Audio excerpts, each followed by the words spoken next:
What's up, y'all? Kofi Kingston here, and I would love to have a drink with Wrestling on the Rocks, depending on what that drink is, preferably non-alcoholic, you know? How's it going? Tell us who are you, James? Soda. I would love to have a drink with Wrestling on the Rocks. Maple syrup. Fella.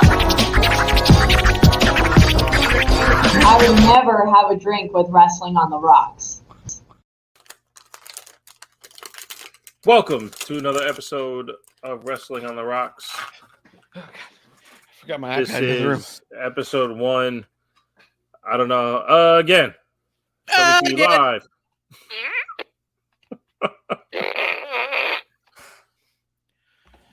It's only episode 1. Lucky we haven't been doing this for so many years. Because that would be embarrassing to start a show like that. You know what I mean? You really want to stop me from having an episode 2. I put in so much work to get to episode 2. I forgot my iPad in the other room. And I needed it. For what? Stuff I'm going to do while you're talking.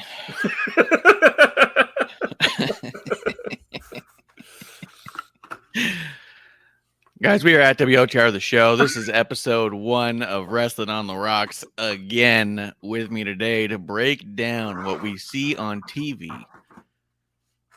and the rumor mills online that we like to weigh in on because we're just as expert as anybody else. You know how I know? Because I say I am and so do they. So what's the diff? With me to do it, Terrible Wrestling Takes Bishop himself. I'm Mr. Bishop. What's up, dude? Thanks for having me on. Next time, I'll be less prepared to do your intro when you're not around. So maybe what I'll do is I'll listen to the audio podcast and remember how you do it. But no, thanks for having me again at TW Takes Podcast on Twitter and twtakes.podcast.com to sample the show. It's there. Eventually be, you know, what it needs to be in the future. Your Terrible Wrestling Takes?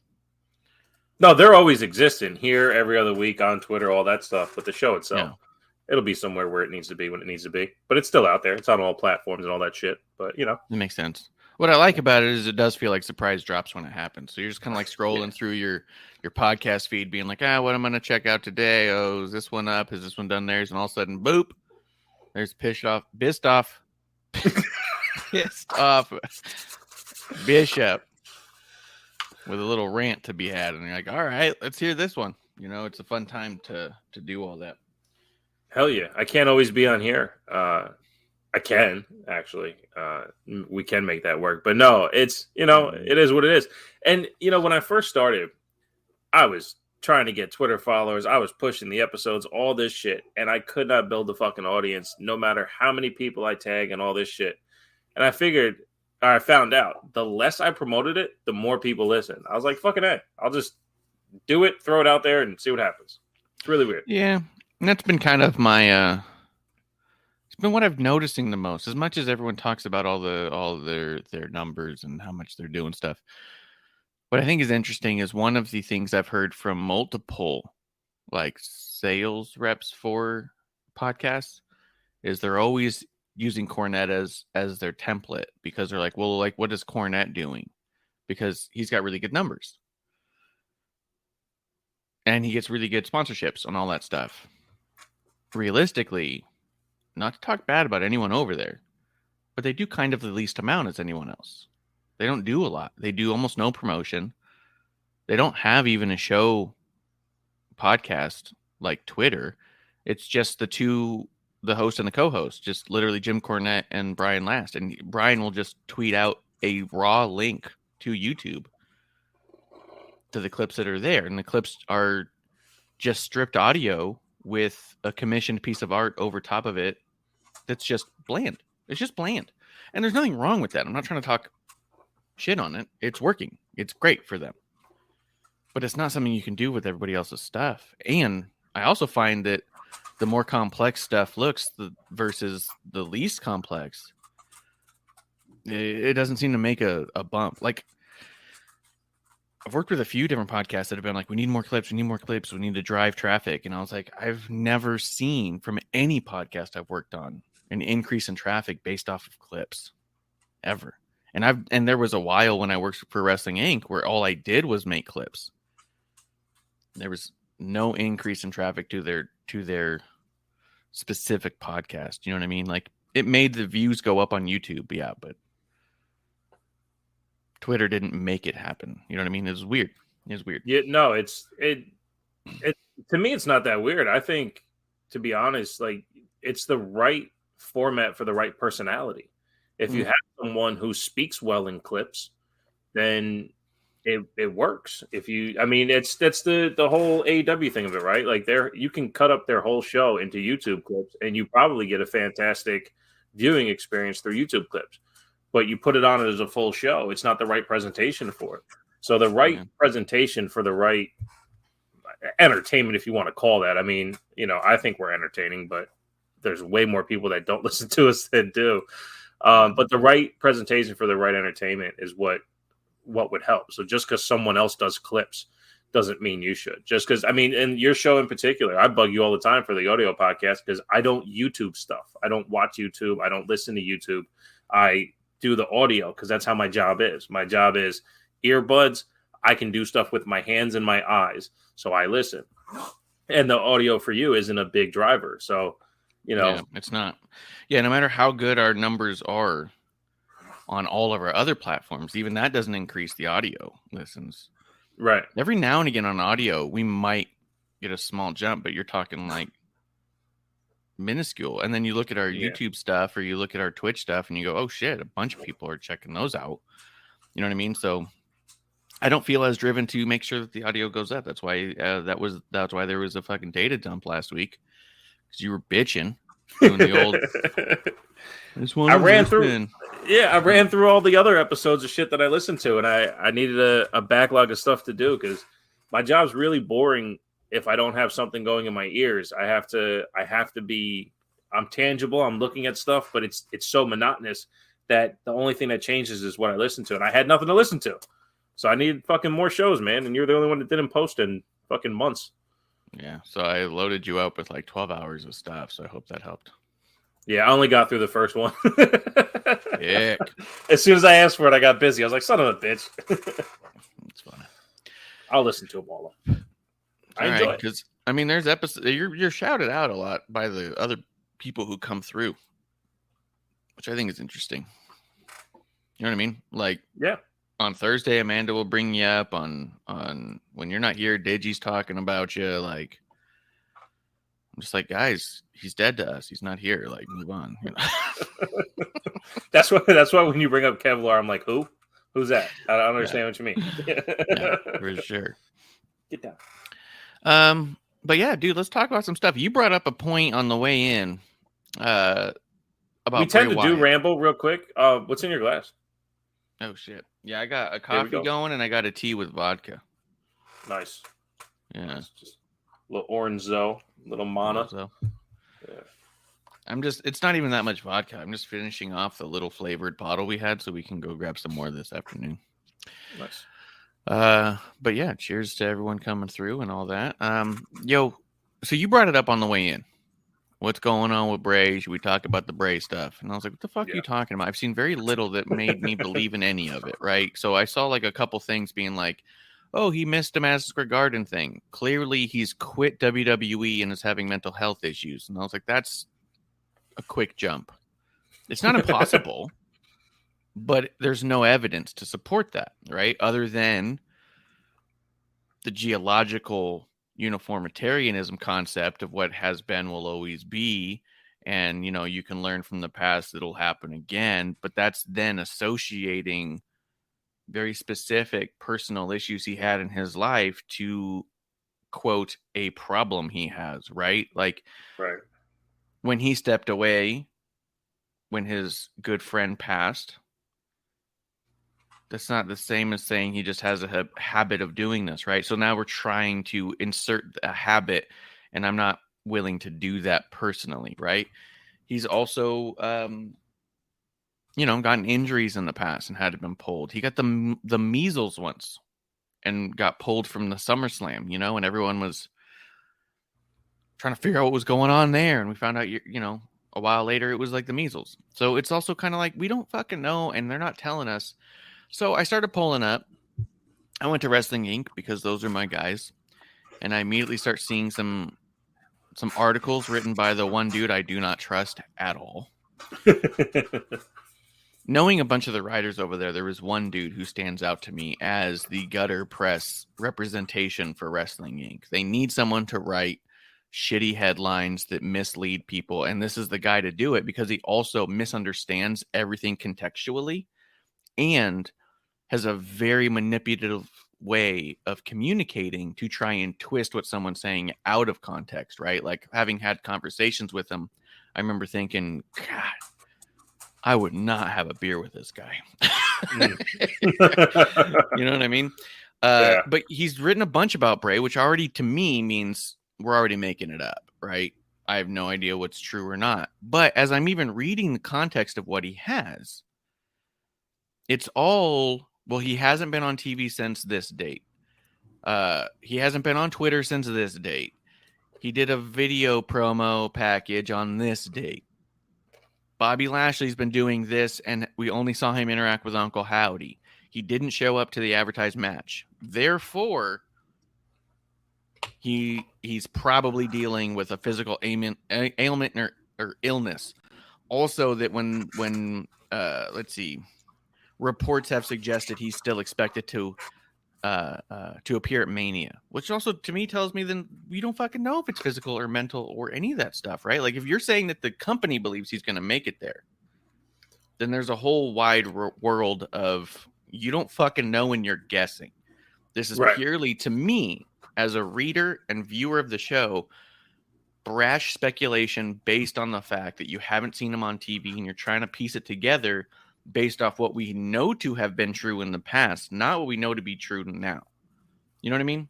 And that's a huge leap to me, especially when you're talking about things like mental illness and physical issues. You know what I mean? Like, benefit of the doubt, he's out for some reason, but unless they say that he's done, I don't know, maybe he's just taking time.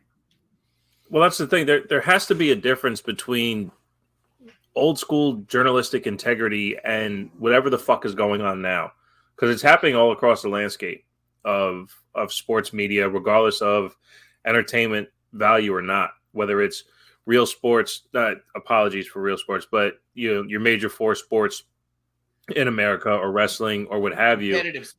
Competitive sports. Yes. The idea that the burden of proof is not as important as getting your thought process out. And that's a problem because it creates narratives that, I wish I forget what it was, but there was a quote from a movie, and it was when the myth becomes legend, print the legend. You know, it's the idea of this whole thing becomes what it is, and then you then put out there, here's now fact, because it's become lore, it's become legend. You know, and to have this happen consistently in wrestling, but because everyone is on Twitter refreshing to find out the next thing, that it's not the burden of proof that matters. It's that your headline was first is what matters. And it sucks. It sucks because on the inside of this, there's real people. Yeah. And those people are the ones that have to deal with this. You know, 2 years ago when DMX passed away, you know, for an entire week, they killed him off, speculating to be the one to announce that he finally died before it actually happened. And I took it hard for the entire week. And, you know, you were, you know, communicating with me during the whole process. And I'll never forget that and always appreciate that. But it's the toll it takes on the humans that give a shit, for one, but also like the ones that it actually involves. Yeah. You know, even Ric Flair, when he was going through a sepsis thing, he died on Twitter. Yeah. You know, and he was in a real situation where it could have happened. Yeah. Like, you know, it's the burden of proof has to take paramount over the headline. And these guys thinking that they have sources say, it's like, get the fuck out of here with your sources, man. Just tell the fucking truth. Yeah. You know, and if a source fucked you over, then out the source. Mm-hmm. Yeah. Out the source. That's no longer a good source. Yeah. Yeah. This is the source that told me that. We had a great relationship. Good luck in the future. I can't use them as a source anymore. Guys, be wary. You know, because somebody has to do damage control here. Yeah. But that's why I don't keep falling into the dirt sheet narrative. I just saw the specuation that, you know, and again. Yeah, and I hadn't even seen it until you told me to look it up. The myth becomes legend, and it goes all over Twitter. I end up seeing it, you know, and it's like, you know, back to the Jay Briscoe stuff, right? Yep. People were putting his wife in the car. It's like the wife wasn't even in the car. Yeah. You know, and do any of these people? City. Yeah.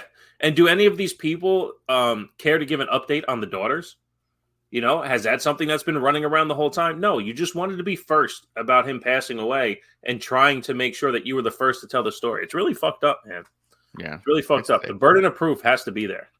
Yeah, and to me, it kind of highlights the wrestling newsletter almost genre on a whole. Is it's pretty safe to bet that these are that the majority of people are in it for bad reasons, wrong reasons, and uneducated.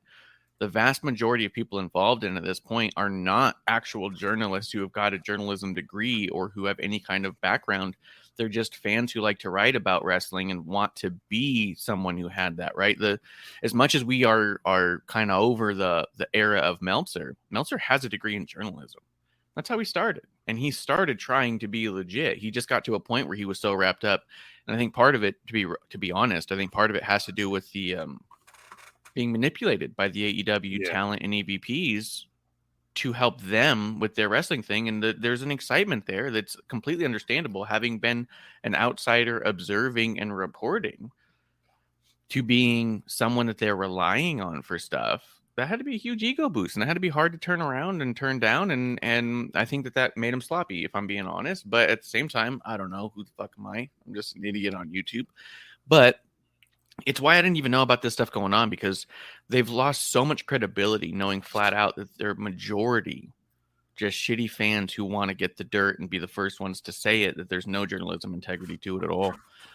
It does kind of, what your point though, it reminds me of that show Newsroom. If anybody's ever seen that on HBO, it's worth a check. There's a whole episode they do on that where they're going to be the last news show to report on this thing happening, and they don't know if it's real or not. And it's all of the backstage drama going on about them trying to confirm that this thing actually happened, because if they report on it and it's true, then they're going to be one of the last ones to report on it, and that's going to make them look slow. But if it's not true, then they're accusing of massive war crimes, and that's a big deal, right? And that they're also putting people like reporting people being dead that are not, right? So the whole thing is about them validating their sources before going live, and they become the first newscast to report it accurately and correctly because they weren't rushing to be the first ones to say it based off the hot stuff. So, yeah, I mean, as far as the Bray Wyatt stuff goes, I don't know. We don't know. No one's saying anything. So in my mind, I'm to assume that he's okay and he'll be on TV when he's ready to be on TV and they're ready to put him back on TV. You know? Yeah. And it sucks. It sucks that it has to come out this way, because at the end of the day, it really could just be an absolute nothing. And it could be a thing that would drive people away. I'm watching Lana on Twitter every once in a while. She'll do a data dump and post a whole bunch of stuff. And I'm thinking to myself, when stuff like this happens, would she ever want to come back? What would be the point to put yourself out to this kind of stuff? It sucks. Yeah, it's pretty bad. Grim Reaper's coming through the chat though. Cheers to Grim Reaper. Hello. Hello, my friend. He says, "What's going on, gents?" And he goes, "All of wrestling Twitter feeds are fake except for Sean Ross Sapp," and he's laughing because he understands the irony that he's one of the most predatory of them all, if you ask me. But he's the worst. He's another dude that's like just legitimately just not a good person. Justin Time says, "Cheers, my friends." What up, dude? Yeah. It's it was tough to watch the media scrum after Royal Rumble, where a lot of those guys were there, and I know we came on and joked about it, but it's dumb because they get more real information at those scrums or press conferences than they do when they're just sitting on Twitter. This is the only time they get that FaceTime with them. And it takes what pass to get there, Yeah. It takes more or less, proven traffic. They're just trying to get their stuff out. What I like about the WWE ones is they have a ton of not wrestling journalists there and a couple of the wrestling ones that they know everyone feeds off of. The reason that they invite guys like that in there is because they know that the wrestling inks of the world aggregate all their stuff from Fightful. The Fightful will put out something, and then Meltzer will put out something, and then everyone says, "Oh, according to this person, this is happening." 9 out of 10 newsletters aren't trying to create their own information or their own news. They're just trying to pull from everyone else's and post. And how is that? It's weird. Ethical? How is that appropriate? How is that possible? How's it useful? How is it helpful? Yeah. Per Fightful. Okay, I'll just go to Fightful. Oh, per Sportskeeda. Okay, I'll just go to Sportskeeda. Oh, per ESPN. Well, I'll just watch ESPN then. I'm not gonna, show me something. Yeah. Because or show me the value in your opinion. But even, I used to hear podcasts say, "Well, this is from Forbes. It's a reputable site." Well, Forbes, they pull from the newsletter, like the Wrestler Observer. They have writers from the newsletter perform articles, and it'll say writer Wrestling a Newsletter next to it. So Forbes is as credible as who they hire, not the fact that it's Forbes. So you got to be careful. Like you said, you went on to Wrestling Inc. and the article came from a journalist that you don't trust. Done. And for me, like I said before, if the burden of proof isn't there, they go fuck themselves. I don't have time for it. It just sucks that it floods the timeline because not everybody considers burden of proof to be something they need. Yeah, no, I've got a lot of that stuff kind of muted. I don't really live in that world, so it's kind of like, but it was also interesting seeing the people who would fight for validation and truth be knocked down a peg here and there, and found out recently that some of the more credible ones have even left some of their spots. So, it's not a surprise to me when I look at it. So, yeah, it's not a world that I envy or am jealous of. I'd much rather sit around and talk with my drinking buddies on my own, and then the rest of the week I get to sit down and talk to the old legends and revisit stuff. This is like the most fun I've had in any of it. It's probably the least consistent, but it's the most fun. Most authentic, You're not dealing with the bullshit anymore. No. And it's just been fun and fascinating and cool. And for the most part, we're just talking about either old stuff or what you see on TV, which is the fun stuff to talk about anyways. Like, some of these people, they just they get off on having bad news and being able to drag someone, and you're just like, what kind of human are you? You know what I mean? Like, I'd rather see no one report something and you don't even realize someone exists than everyone be like, can we pile on this person because of what I think they meant, not because of what they said? Like, fuck. It's weird. It's weird and it's gross. Right. But we'll see. We'll see how it all plays out. You want to talk a little bit of oh wait, there was one other piece of news. Hall of Fame this morning, as you watch live, they've announced a new inductee to the Hall of Fame of WWE, Mr. Great Muta. I think that was a slam dunk. I think a lot of people thought that a while ago. I think we even mentioned it here that it wouldn't be a surprise, especially the moment we saw that they booked Shinsuke versus Muta in Japan. It was like, oh, this is easy. Get Muta in the Hall of Fame. You know what I mean? Like, yeah.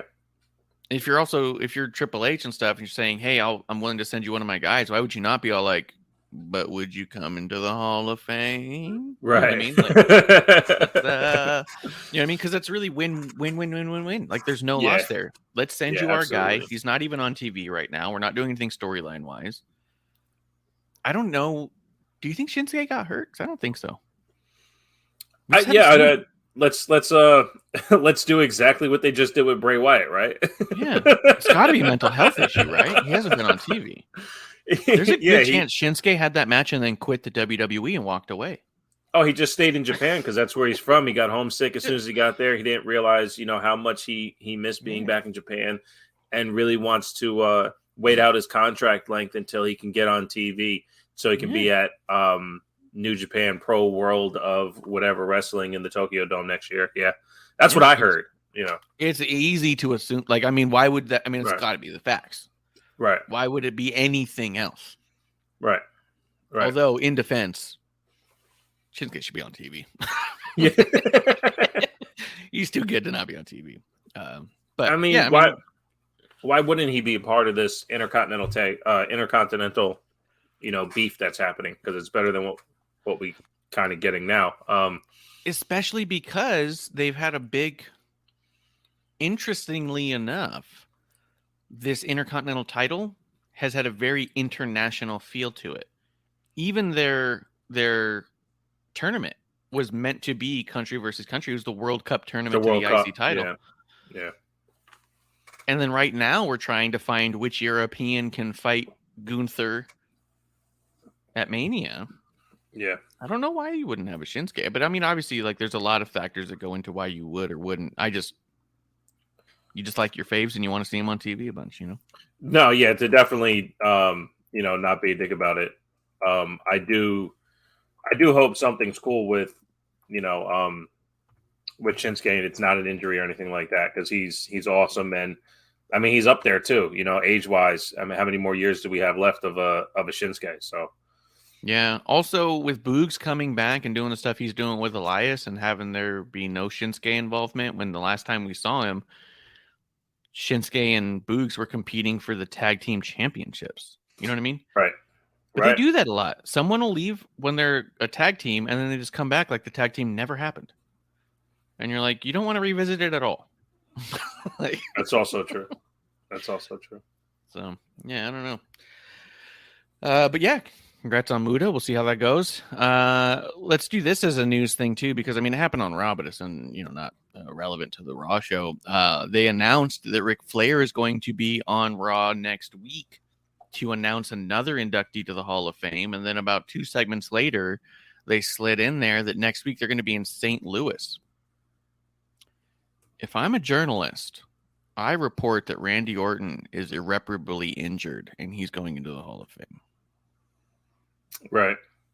Although, to be honest, if his injury is worse than we know, which no wrestling journalist would know because they don't have real sources, if it is worse than we know and he does need to retire, how more perfect can you make it to have Ric Flair announce him as the inductee and have him come out to his hometown and make the speech?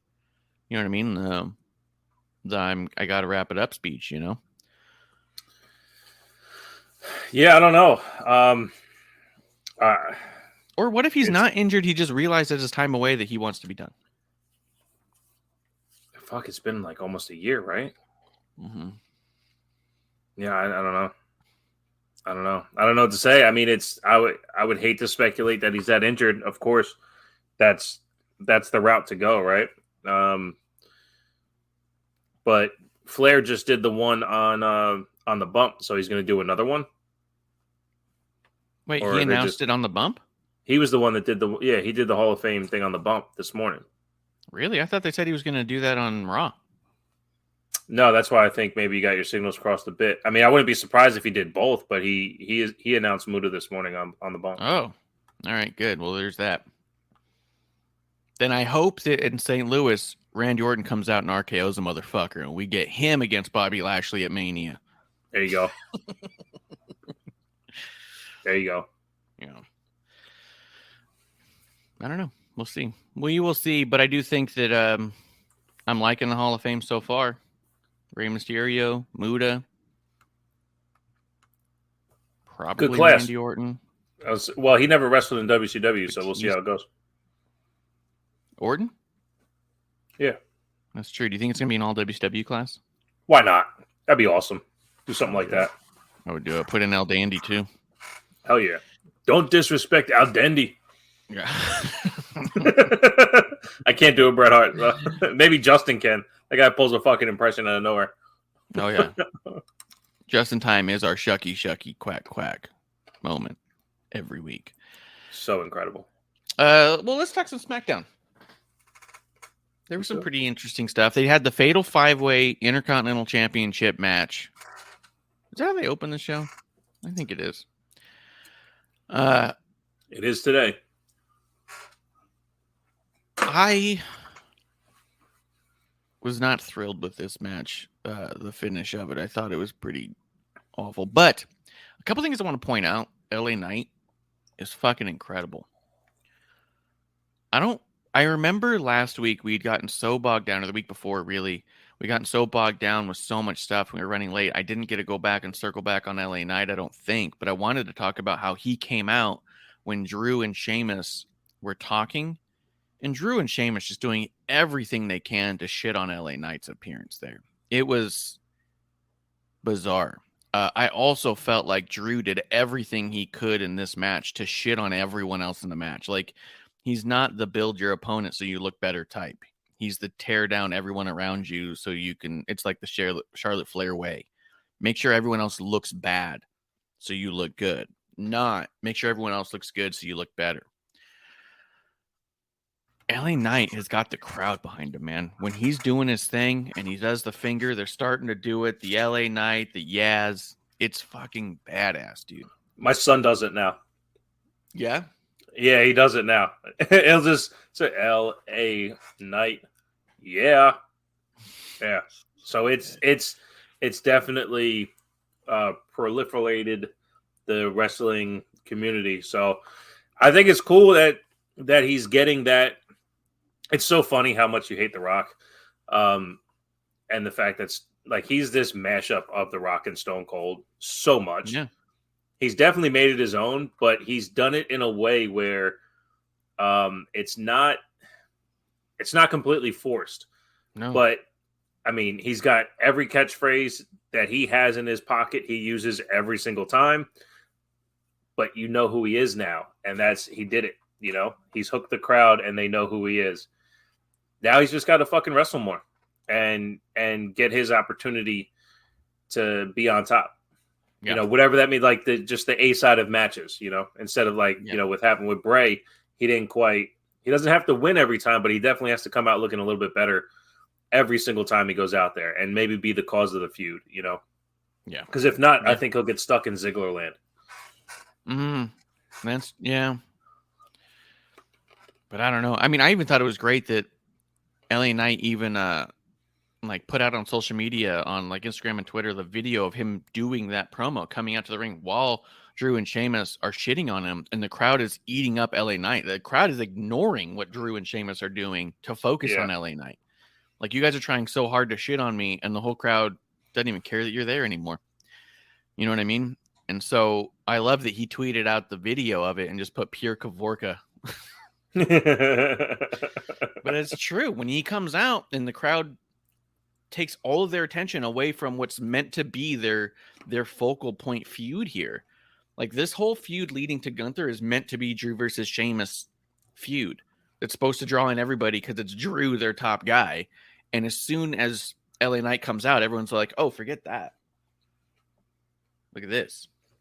LA Knight is awesome. And everything he's been doing has been more and more. I've even been seeing people, because I talked about it before, dude. When I know that you didn't watch him as much in NXT, I was like, if anyone can get this crowd to figure it out, it's him.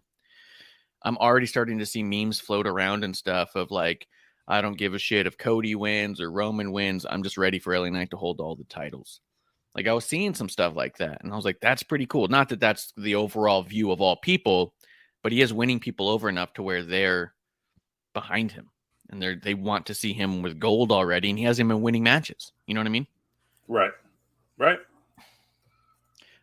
Blue Boy says he's been old since NWA. She's got to mean gold. Yeah, okay. There I think it's he's both. been gold since NWA. Yeah, she's all like, he's old as fuck. Fuck that dude. Yeah. Jesus. And arguably he was gold before then. He was the Impact champion for a while too, and doing that stuff. And was it the dummy button he would go? He had a podium, and he would call people dummy and smack the dummy button. It was a big red button, and it'd go dummy, yeah. It's pretty good. No, when he showed up between you and Graham from Good Cop Bad Cop and the other half of Twitter, they were all about him.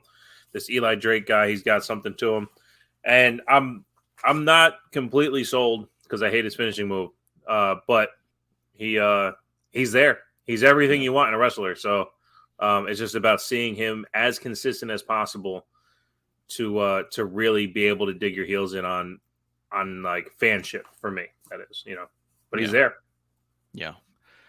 I think he's there and he's impressing, which is great. He's making his presence known. You know what I mean? Like, and they're giving him the chance because every week he's on TV with the opportunity to stick with the fans more and more. So if that's now the chance, and like you just said, taking the attention away from two former world champions who are at the top of the card, for LA Knight to infiltrate that, the next step now is to hold them through the matches too.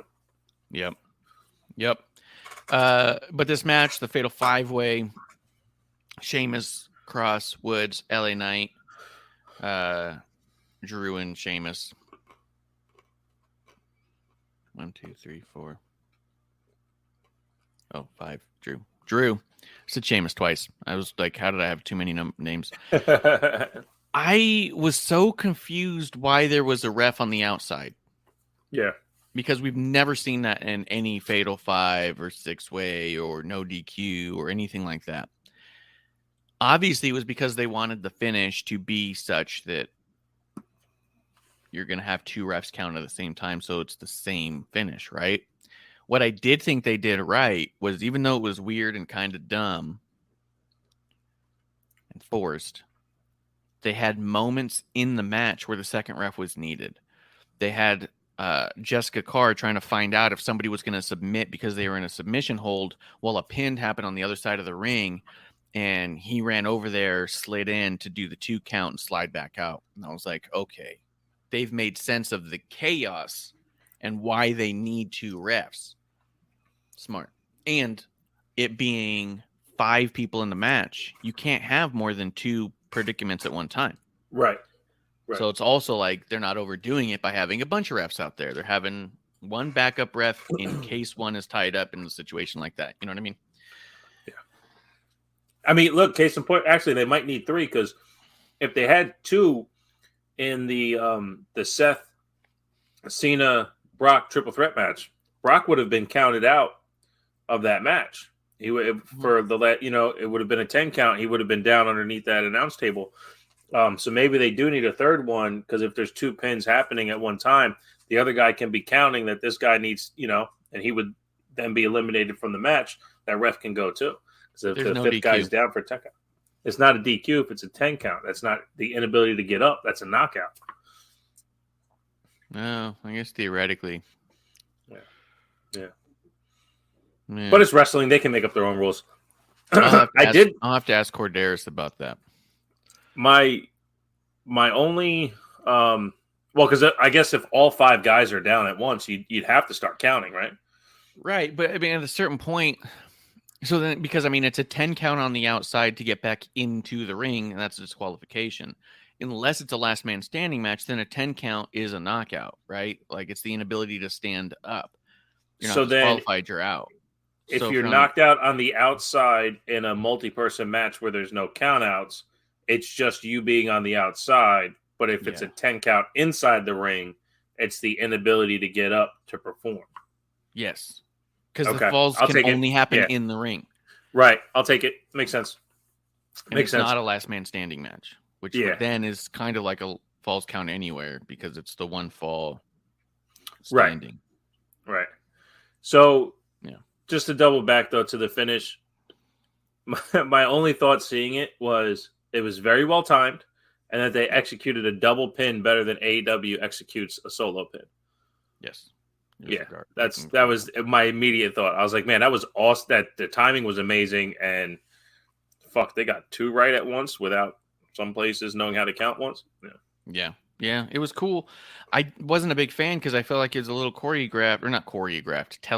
It was a little because I saw a lot of people saying before, even Sam Roberts was saying on his podcast like a month ago, like before we even knew that Gunther was going to be having a match at Mania, saying like I could see us going to a triple threat of Drew, Sheamus, and Gunther. Like it was that telegraphed out as far as like the possibility is there that to have them both do the fall. I was like, God, I don't want to see that triple threat. Yeah. Just because I'm kind of tired of this asshole Drew. And I feel like Sheamus is right in all of this. He keeps trying to fight for this thing, and Drew's all like, fuck you, dude. I do what I want. Right. And he's like, but it means a lot to me. And he goes, okay, I do what I want. And you're like, you're a dick, dude. You know what I mean? Like, I'm still thinking it's kind of like Sammy infiltrating the bloodline. Drew became a part of something that he wasn't a part of initially to get to a position that he wasn't particularly at. And now that he sniffed that spot, he doesn't want to leave that spot. Drew doesn't have any right to Sheamus's area, the same as Sammy didn't have any right to Roman's area. And the fact that Drew's not stepping away, maybe they need to, brutally beat down this guy from the Brawling Brutes to make a statement, a la the bloodline on Sammy. I think it's a huge stretch because Sammy's not trying to get Roman's spot. He's trying to raise his own. He's trying to raise his own spot. That's why it started. No, it was never starting to raise his own spot. He was trying to rebuild a credibility kayfabe-wise. He was trying to rebuild a credibility because he was like losing a lot, and he was trying to effectively use the bloodline to get there. No, he was trying to help the bloodline to regain some credibility. He was trying to be a pawn. And then at some point, he realized he didn't like that. Sammy wasn't trying to lend himself to the bloodline to help the bloodline. He was trying to get in with the bloodline to help himself. The bloodline never needed Sammy. That's a stretch, and you know that. The bloodline needed him so bad. They didn't need him. They're better off entertainment value that he was there. But story for story, he never needed to be there. It was all Sammy being a dick, trying to get the rub off the bloodline to be more important. And guess what? It worked. He went in there, he rubbed off the entire bloodline, and he came out of it white hot. They gave him the honorary use. He was never trying to do that. He was trying to help them. And he took a lot of kicks to the face to help them. He needs to take more. Because that's what he deserves. But anyway, the only thing I would hate to see happen with this Drew and Sheamus thing is that they earn the spot together against Gunther because they can't beat each other. Yes. If you can't have a definitive afraid winner out of the two of them, then how can you have either one of them believably beat Gunther? Yep. Because then you're saying that two people are better than Gunther if Gunther loses that match. It's fucked up. Yep. Yeah, that's my big fear, is that they're going to do some sort of stupid double count out, and then, what are you going to do now? It's like, we'll redo it again next week, and it's no count out, and then it's going to be some sort of like last man standing thing where they both knock each other out, and then it's like, well, what are you going to do now? Like Blue Boyd's in the chat talking shit on Ric Flair. Join the chat and hear the common sense, please. Yeah. I'm so over Ric Flair. It's part of the reason why I don't like Triple H being in charge, is that I just knew we'd see more Ric Flair. They cut him out of the, they took his woo out of the intro, and then when Triple H got back in, the woo got back in. Now he's coming back around. It's just, I'm way over Flair at this point. Let's see. Legado versus Rey Mysterio on the Judgment Day. Dude, the whole Rey Mysterio Dom stuff, I'm loving. I know a lot of people are getting pretty upset that it's dragging ass a little bit. But I also... it should be kind of tough to get a dad to want to beat the shit out of his kid in front of 1 million people. Yeah. You know what I mean? Yeah. And he's trying to put it off, and Santos is trying to get it done. And Rey's not stopping Santos from doing it. He's just saying, I don't want to be the one to do it. At the end of the day, though, if we do get to Rey versus Dom at Mania, if it's not a retirement match or a mask match, if it's just a match, where I think that there's every possibility we do a hair versus mask match. That would be awesome. I think it'd be great. Do you think that... Let's say that there is... does Rey have to win at Mania? Who comes out better no matter who wins? Like, what's the outcome that's awesome? So I think Rey is so fluid in the ring. The best looking match is Rey winning. I don't know how you get Dom to win without interference, without some type of shenanigans. So I think you have Rey win as a send-off, and that just puts Dom in his place to come out and be more of a dick on Monday or Friday. I don't think it's anything more. There's no sense in Rey losing. Let's put it that way. I don't see the sense in Rey losing. The only sense comes from the possibility of Rey being ready to wrap it up. If Rey wants to retire, which he wanted to retire years ago. He did this whole extension on his contract to work with Dom. He's been on record saying that, and they even put it in storyline. Yeah. I could see him saying he wants to retire, but at the same time, he seems like such an old school dude. I don't think I would be shocked if he did lose to Dom on the way out, but I also agree with you. There's no believable way for Dom to do it without him being a dick, which also he can still do. He can win and be a dick. You know what I mean? Yeah. Because then it's still like it keeps Rey's credibility that he shouldn't have lost, and it gives the win to Dom so he can be a dick about it. No, I get all that, and I'm just trying to think in proper context of how it would look on TV. Like, I completely understand. Like Kurt Angle losing to Baron Corbin at WrestleMania, right? Like, let's go out on our back. Let's give somebody the shot to look good. And with this being his son, I would just imagine that Rey would see what Dom is doing and go, okay, character work is fucking perfect, man. He's killing it. In ring, it fits better. It looks better now because the character work is better now. But fucking one more year, man. One more year of reps. We'll have an awesome match next year at Mania. So maybe it's one of those things where, Rey gets it this year and Dom gets it next year. I can see that. I can see that. But because the Hall of Fame's happening this time, I thought it was so weird because, sentimental guy myself, so supposedly Conan's going to be the one to induct Rey at the Hall of Fame. The fact that Dom doesn't get the opportunity to do that, my first thought was, well, the character-wise. But I also, I've heard the stories that Conan's so important to Rey Mysterio in his career, so I get that too. And there's an honor there. that we don't even know about because we're not, you know what I mean? The whole business, the luchadors, all that stuff. So I think Dom's character not being able to enjoy this Hall of Fame ceremony kind of sucks. But if they get the opportunity to, do it twice at WrestleMania, it's probably all worth it. So who knows? Oh, you're right. There it is. Hall of Fame. Next announcement will be made by Ric Flair on The Bump. You're right. It wasn't going to be on Raw. Okay. Well, hey, that's over here. There you go. Oh, there you go. You should be a journalist. I'm a good journalist because I don't pay attention to what I see on TV. I make it up anyway. Right. I fill in the blanks, man. I just have Raw playing in the background, but because I didn't see the beginning before we got started. I mean, before we got started, I did, but before I woke up, I hadn't seen the beginning. So, but yeah, I could see that too. Give Ray the win now and give Dom the win next year. And I could even see, do you see a world, especially right now, Dom is killing it character-wise.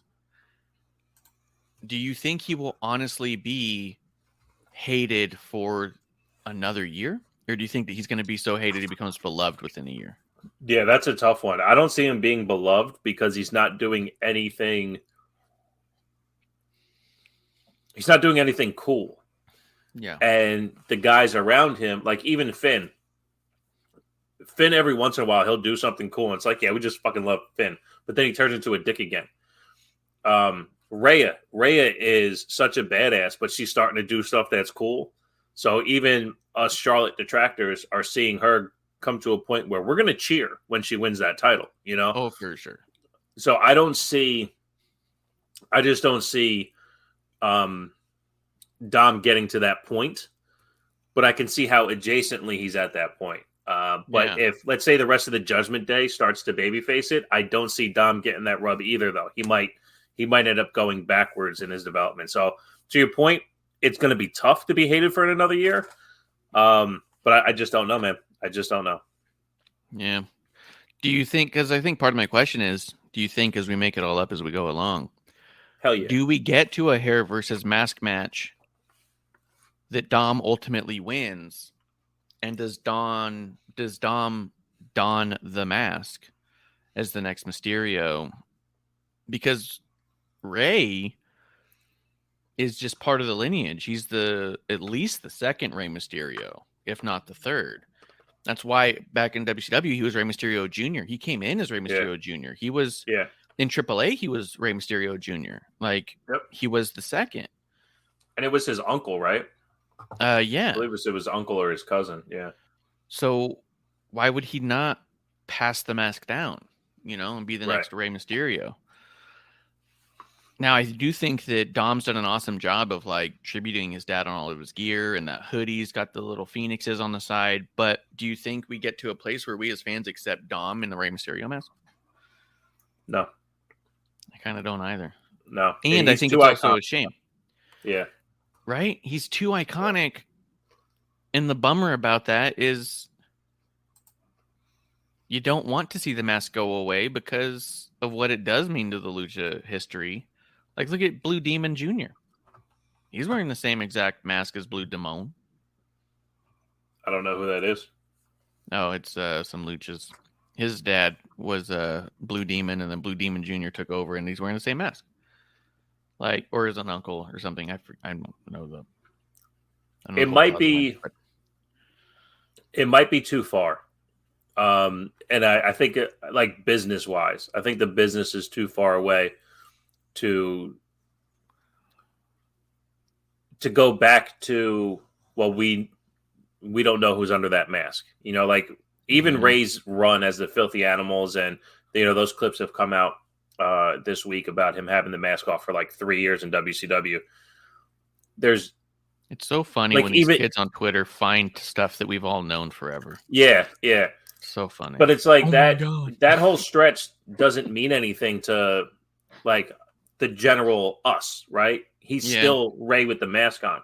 So that mask no longer represents that guy put a mask on. it is the character. So if that mask goes on a different body, it's just not going to mean the same thing.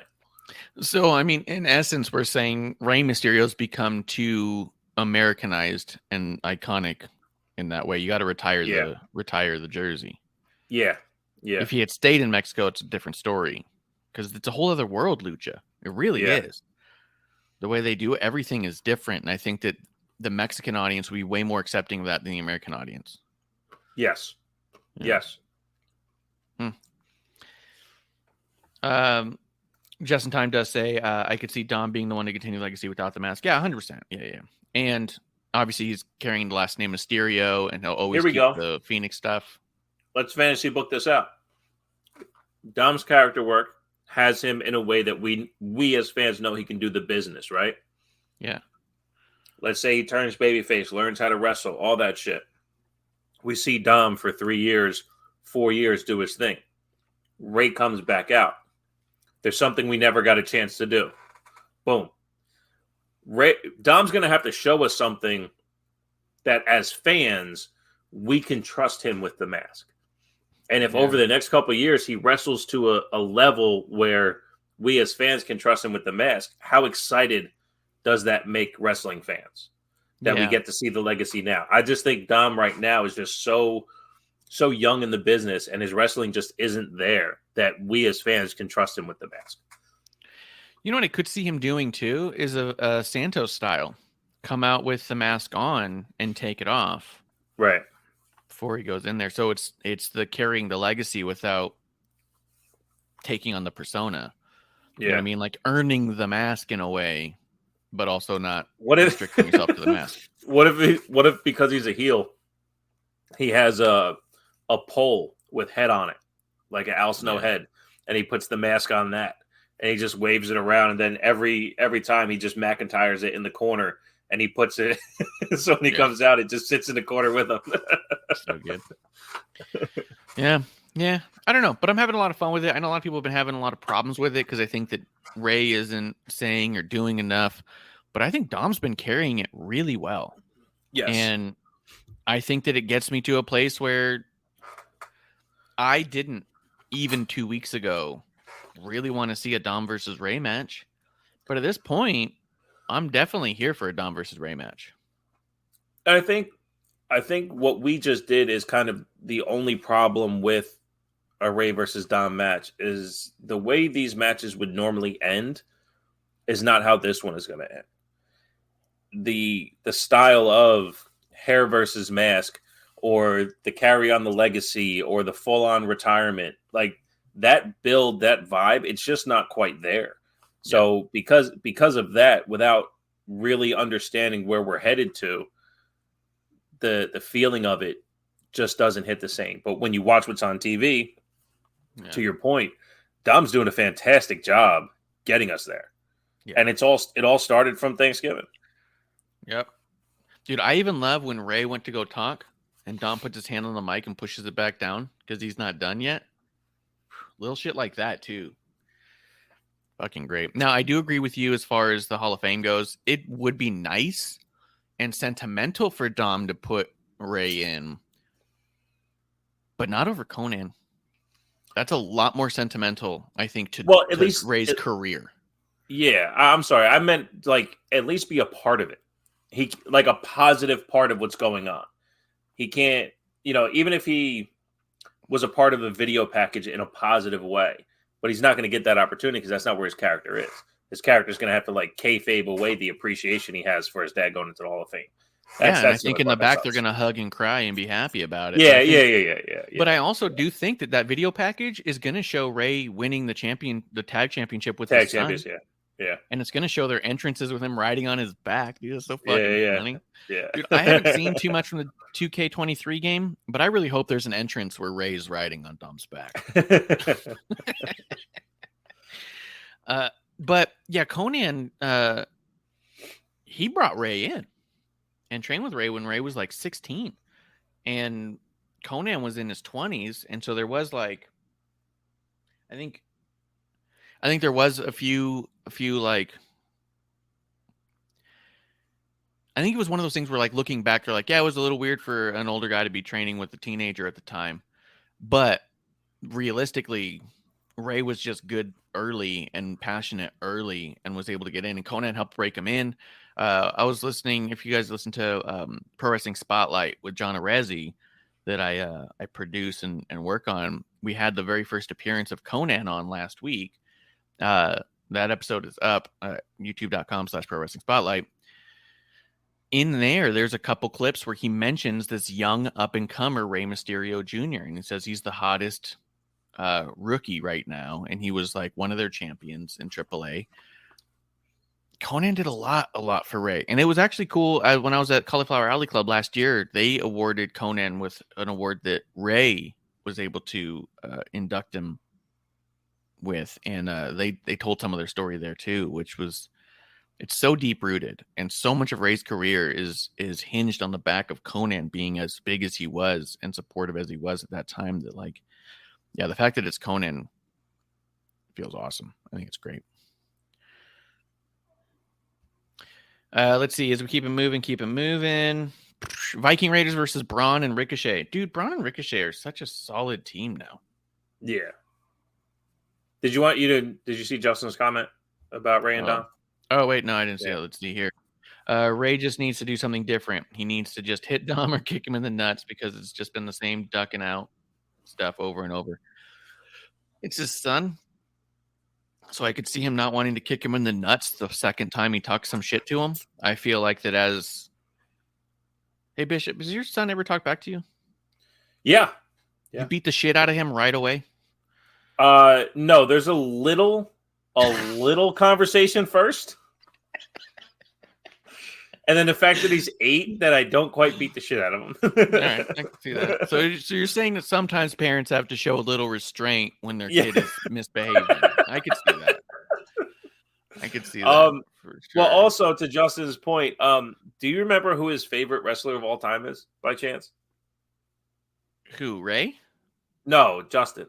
Justin? Isn't it Gargano? It's The Undertaker. And The Undertaker, he had this semi-famous storyline with Kane, right? Mm. And whether or not he would ever wrestle his brother. Yeah. I don't know if you ever noticed. Like a year. It went on for a very long time. And it culminated with them finally touching at a particular event. What is it? It's the Super Bowl, right? It's their Super Bowl. WrestleMania, that's right. So they did this whole thing that he's not going to hit his brother. Yeah. And then all of a sudden at WrestleMania, he ended up hitting his brother. You know what I mean? He had to. So there's a chance. There's a chance that this is, history repeating itself with somebody who, Justin may or may not have an affinity for. I think it's his number one. I think. Just saying. His number one's fucking Gargano. Speaking of Conan. Yeah. The Viking Raiders versus Braun and Ricochet. Dude, yeah. Braun and Ricochet, I think, are working awesome together. Yeah. Braun is stepping away from being just a big guy prop for the little guy people he works with, because that's been a thing, especially I hate to put Ricochet and Alexa Bliss in the same category, but they both have stood on top of him to jump off of him because he's tall. This was cool where Ricochet was thrown by Braun into the people, which made the dive look so good. Justin says it's way more than one time. Booyaka, booyaka.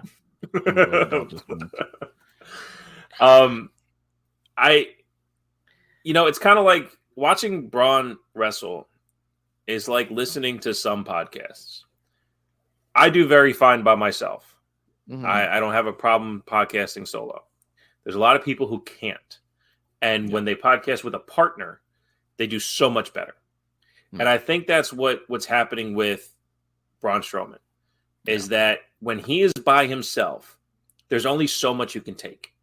But when he is with Ricochet, who cares how long the match is? You get so much more personality. Honestly, Braun Strowman as a tag team wrestler, his intensity on the outside, the waiting for the hot tag, his ability to break down an opponent to bring it to Ricochet, he is fantastic as a tag team wrestler. He knows the motions. I always felt the same about Big Cass too. Big Cass's ability to be that guy in the corner waiting for the tag, but then also breaking down an opponent for Enzo to come. Like there's an art form to that, and being able to watch Braun Strowman more intently and get more invested as a tag team wrestler than a solo, I really do like it. I really, really like it. Justin Time says it's the big guy, little guy dynamic, and it works perfectly. It's not just big guy, little guy. This isn't Enzo and Cass. It's close. This is a big powerhouse with a massive high flyer. You know what I mean? Enzo was just a small guy. True. Yeah, honestly, there's case to be made that Cass was more athletic than Enzo. Yeah. Yeah. Absolutely. You know, this isn't just a big guy with a little guy. This is someone who is believably world champion, universal champion, against someone who is arguably one of the best in-ring natural flippy dippy guys. You know what I mean? He moves so naturally. It's the same, it's the same thing with Ricochet too, though. I love Ricochet and I love his matches. And a lot of them, though, are the same way. If he's against somebody who's stronger than him, he gets the shit beat out of him and he flips as he does it. And the offense, when he is winning matches, it looks kind of the same too. Yeah. Taking a break from their in-ring styles to focus on the next one, to Justin's point, the big style of wrestling from Braun being cut up from the little guy wrestling of Ricochet, those two things mixing him in and out, it's really working. It's really, really working. It's awesome. It is awesome. Speaking of not awesome at all, Charlotte Flair and Shotzi had probably the worst women's match in 20 years. It's disgusting. Dude, wasn't that like bad? Like it was remarkably bad.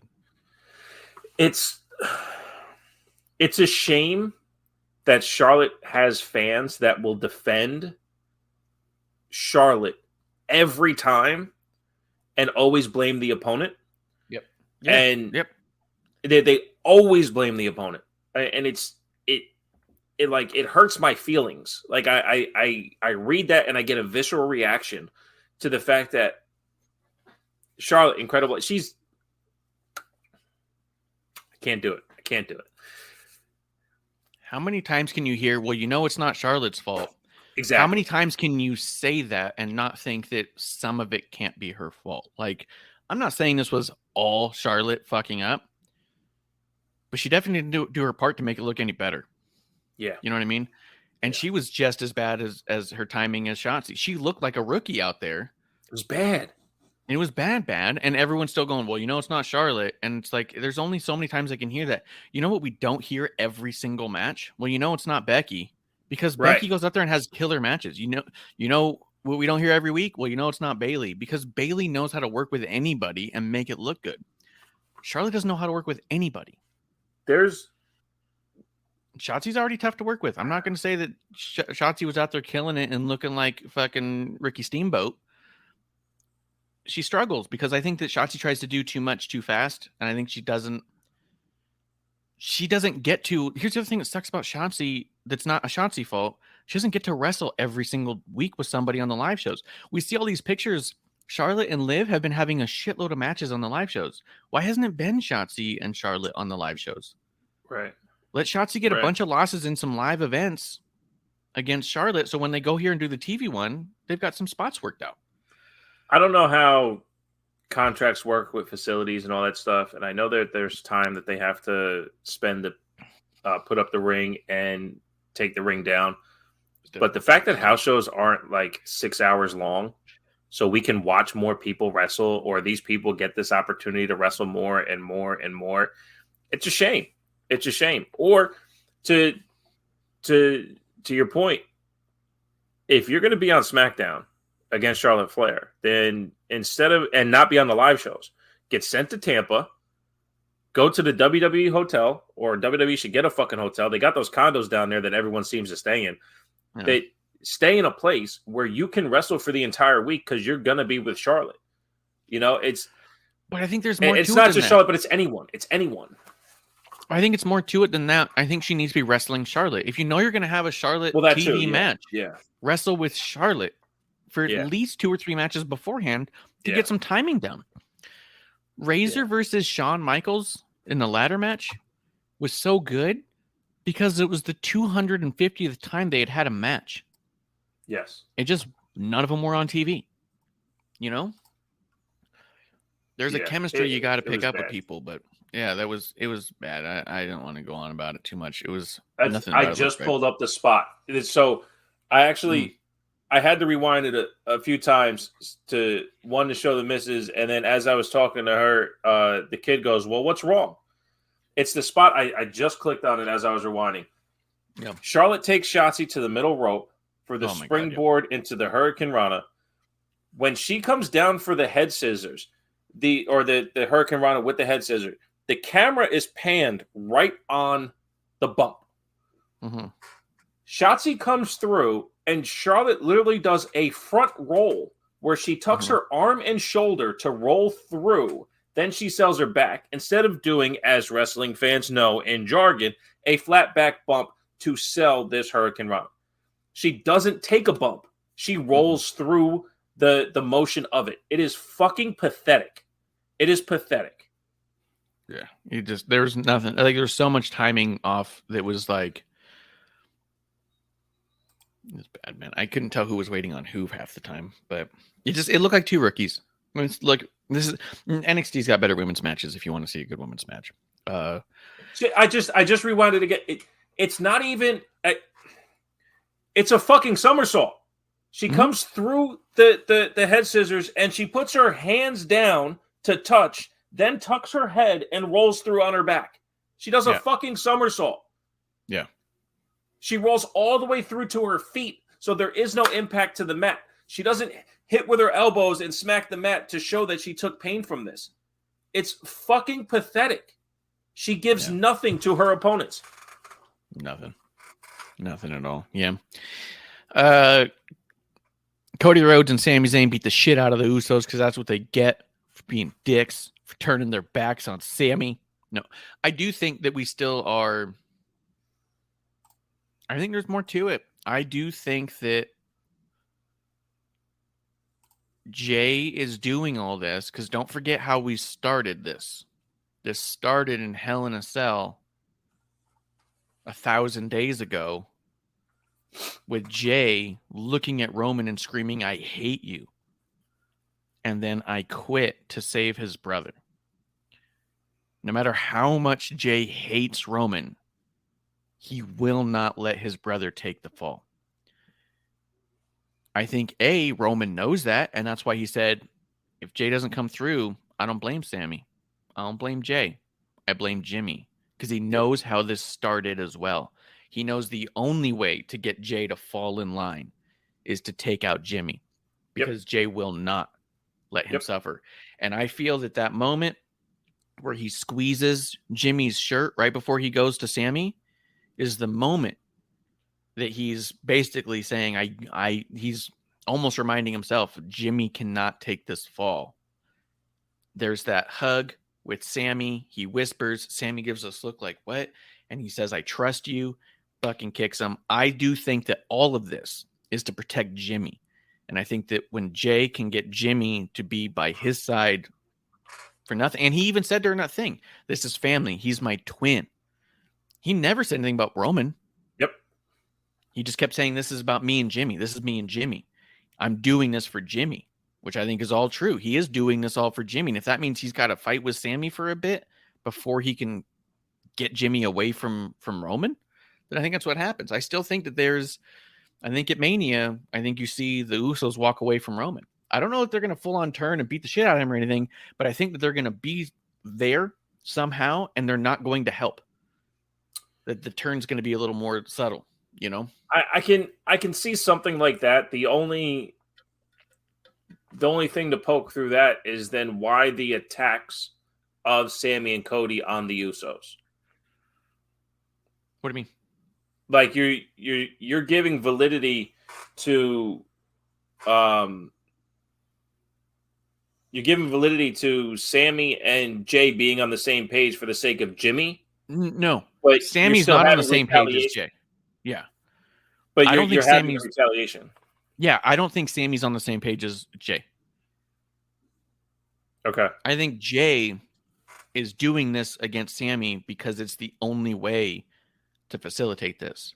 And I feel that whatever he whispered to Sammy, because Sammy didn't look like he was nodding in agreement. He looked like, what the fuck? You know what I mean? Like, I think it's this whole, I trust you. And then I think it whispers something as simple as, trust me.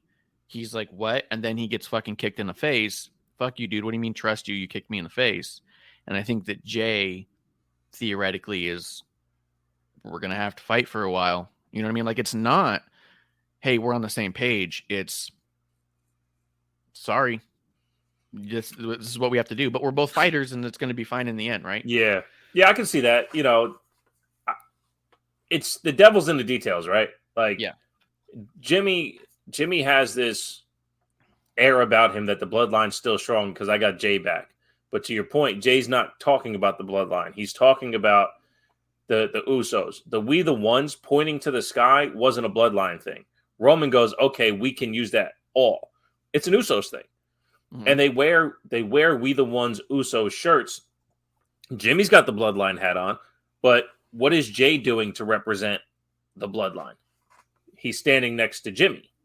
Yep. But where's all the red? You know, where's his connection to the bloodline? He's done it every time he comes out. He's showing you, I'm an Uso. You know, I'm Jay Uso tag team champion. Yep. One of the best tag team champions of all time. And that's not going anywhere because Jimmy is my brother, my partner, my best friend. That's my guy. So yep. I'm with you. I think the devil in the details is this is an Usos staying together thing. This is where Jimmy is. I'll protect Jimmy. Here we go. Yep. I just keep thinking about that. I hate you. Yeah. Crying. Yeah. I think we got. But why? I think we had a lot of fun.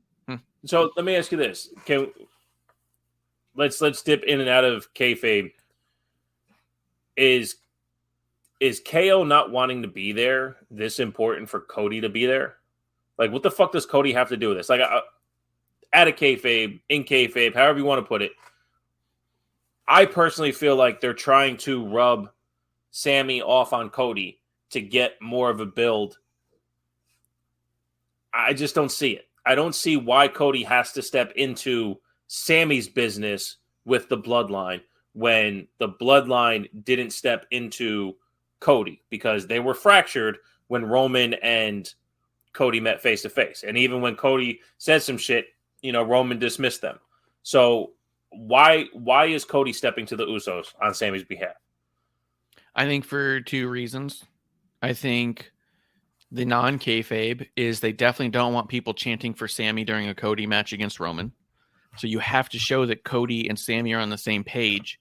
So you can say, this is our guy to do this thing. He's got Sammy's blessing. It's okay. I think it's the psychology of that. So I do think there's a big Sammy rub happening here.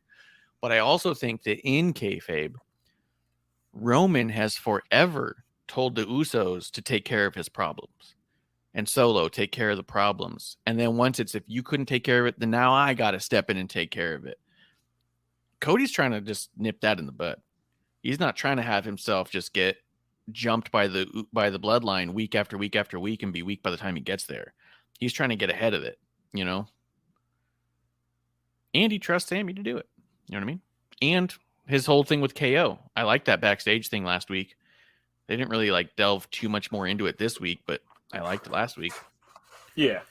But I think, it's if you're going to defeat Roman, you have to take the bloodline out first because Roman, however you want to cut it, heel, villain, cheats to win. A lot of times he's got the bloodline there to help with that, to help facilitate that. Because the need for him to be the champion was the big thing, right? I'm the tribal chief, head of the table. Yep. Cody's just trying to take out all factors. So at the end of the day, it's him versus Roman one-on-one.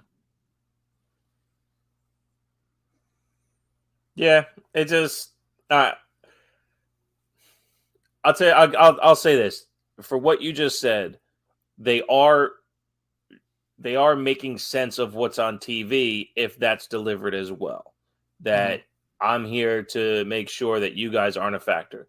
The only problem I have with that, and I've had this problem with everyone that steps to Roman, when the Usos step out of the ring and run up the ramp, what's the first thing that happens? They get hit with one fucking punch and they go down. Yeah, they go down. You're the greatest tag team of all time.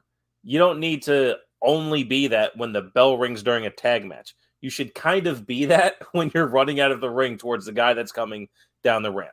So I'm tired of them getting punked out in non-tag team matches. It's a really interesting dynamic they pull off with them, where they're kind of goons who take one clothesline over the top and then they're out for 10 minutes. Yeah, yeah. And then in a match, they'll take 4 or 5 hits in a row and keep coming, Right. They're one. I mean, yeah, they pulled it off better than I think anyone could. But yeah, it's weird. It's weird for sure. It's one of those, I'm not ready to wrestle. That's why you got me. Now that we're ready to wrestle, we're the greatest of all time. Yeah. It's interesting and it's weird. Let's talk some Raw. I thought that overall it was okay, but there was a lot of weirdness in here for no reason. But I didn't hate it by any means. There was some great stuff going on in here. Let's start with how it started, though, if you're okay with that. You ready to move on? Yeah. Edge came out, talked a little bit. Finn Balor comes out with the Judgment Day, talks a little bit. Now we're going to get Finn Balor versus Edge at Mania, even though we're already going to get it. Now we're doubly getting it. I thought it was really good on both parts, to be honest. Finn Balor is working with the Judgment Day so fucking well. The way he naturally, the way he incited Dom for no reason. Dom, do you hear this guy? Yeah.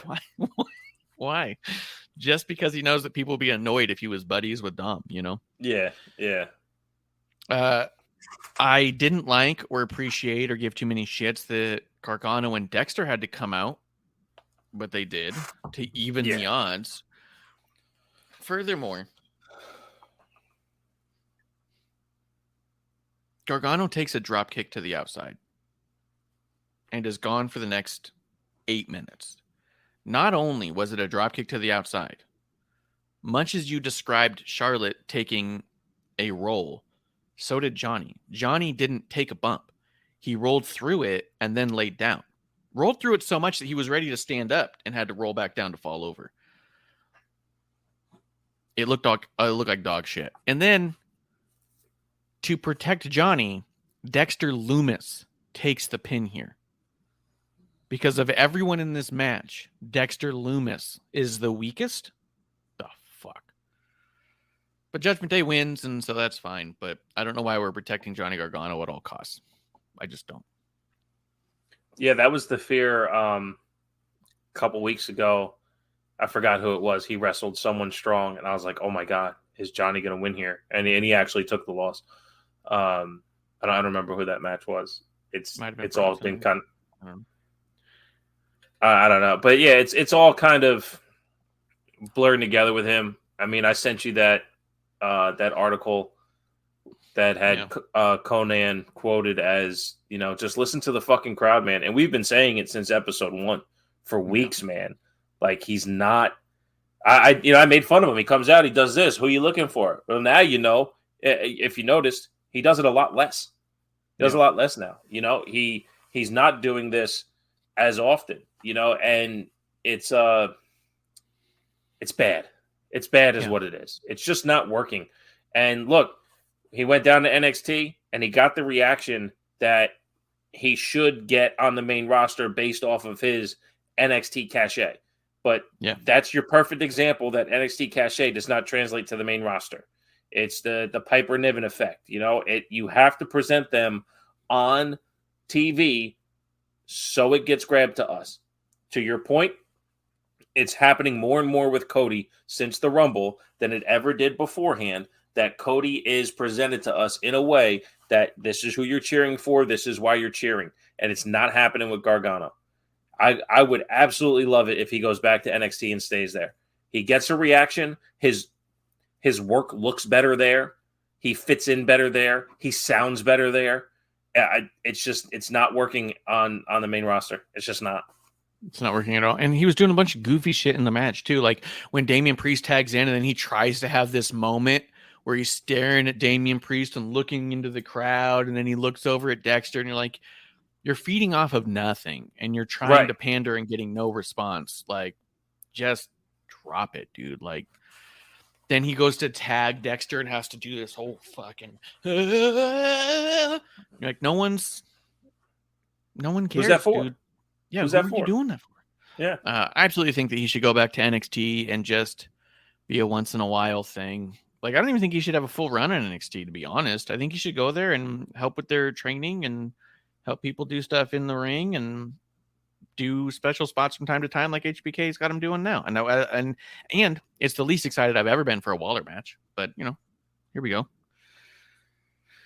Yeah, I mean, if he did what Solo Sikoa did before he got called up, that would be a great usage for him. That Dolph spot, that believable contender, the one who might win this match but doesn't.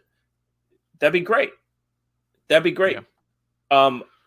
Especially if he's forced to make his opponents look good and not get his spots in. It'd be a really interesting way to see Gargano wrestle. Yep. Yeah. I actually agree with Blue Boyd here. Trade Waller for Gargano. Yeah, give Gargano the win here and have HBK say, you know what? You're fired from NXT. Right. And then just have Waller show up the next fucking night on fucking Raw, Let's do it. I would love it. Even if he's got to eat the stupid pin from Gargano, I would be fine with it if it means that we get Waller on the main roster.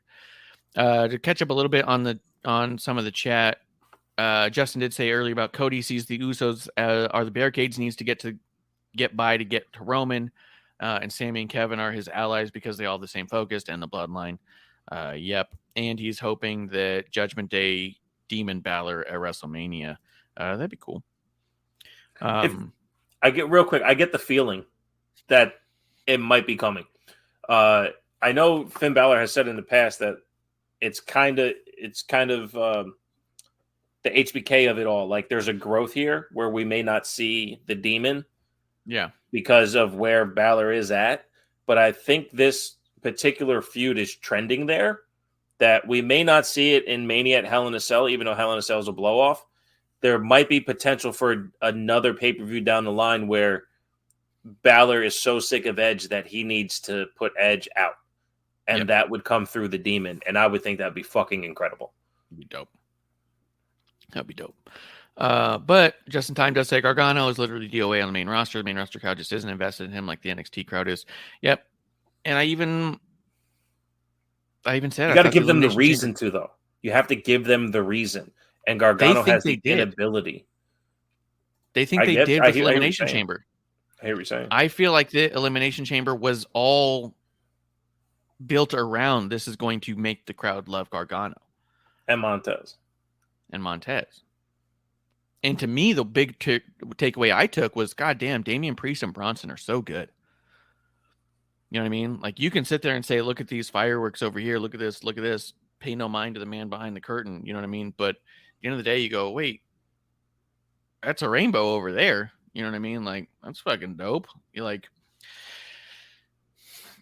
I thought Bronson and Damian were the big standouts, but I thought the whole match was set to do it. And I even thought it was funny. I saw a clip that came across my timeline of Gargano on Busted Open, where he was trying to talk about how everything just takes time and it's about building equity. And he was like, I feel like that Elimination Chamber, I had to show up. I had to show out. And he goes, and I feel like I did that. And he goes, it's just going to take time for the crowd to take to me like they did in NXT. And I was like, I think that you did everything you could in Elimination Chamber to make that a reality. And I don't think that that it carried over. I think it was in that moment, in that night. And I think that's the big difference that you hear a lot of people talk about, old school people and wrestlers, when they critique the new nowadays stuff. Is the move over or are you over? It's AJ Styles giving John Cena credit when he started wrestling in WWE. That there's a way to wrestle in WWE that doesn't devalue who you are as a performer, but actually elevates your ability to connect with the crowd. And not having that presence is affecting someone like a Johnny who, like he just said, it's going to take time for the crowd. I have to build equity with the crowd to gravitate to me. Yeah. But that's not what you have to do. You have to go connect with the crowd. You have to find a way to bring the crowd to you. You don't just keep doing your thing, and the more we see you, we're going to all of a sudden like it. You have to tweak who you are to get the crowd to come to you. And that was my thing. My thing with Cody, like, stop telling the same story. Give me some type of thing to grab onto, because your story that my dad didn't do it, so I should. That doesn't mean anything to me. I loved his dad as a performer, but the more Cody is there, the more Cody is doing things, you can get that equity in the story that makes you believe. But what Johnny does not hit, and what Johnny does also doesn't change. That's a problem. Yeah. Johnny not adjusting is the problem. I think Johnny is a perfect example of when you listen to the crowd when they're chanting, "We want tables." It's almost like, well, we don't care about the characters, so we just want to see the train wreck, right? Right. It's when you're listening to the crowd and giving the crowd what they want, and in your mind, it's this big flashy move, and then you get the big holy shit moment of the move, but not of the person. It's the difference between Roman Reigns getting a massive reaction for a small thing, or the difference of that pop that Sammy got hitting Roman with the back of a chair, not because he was using a chair, but because he turned. That pop versus the this is awesome chance in Elimination Chamber because these guys were flipping and flying. Those moves are over, the excitement is over, but is your character over? And the answer is like, no. You've done very little to get people invested in you because all you think that you got to do is all those moves. And that's kind of like, I mean, I think even the Young Bucks talk about that with the Killing the Business thing, the book they had and all that. Like, there is a reality to, are you over or is the high spot over? You know what I mean? Yeah. And I think Gargano's kind of a perfect example of that. That, yeah, he can get that reaction when he does those high spots, but that's because it's the high spot. It's not because it's you. Well, I'm not wording it as well as those vets word it because, you know, they're vets. For me, we've said this as several times in episode 1, especially you. I can see great wrestling all the time, right?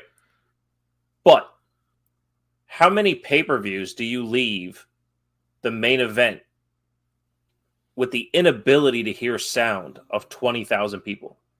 Yeah. Do you want to hear "This is awesome" after Johnny Gargano does 12 super kicks and his DDT move in Hell in a Cell?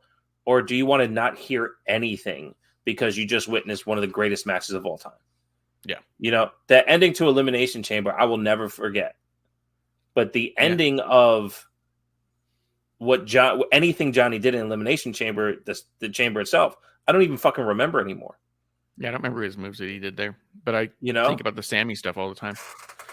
That match was so epic. I had to watch it again. Like, that's how much an imprint it left. Yeah. There's an art to this. Yeah. Yeah.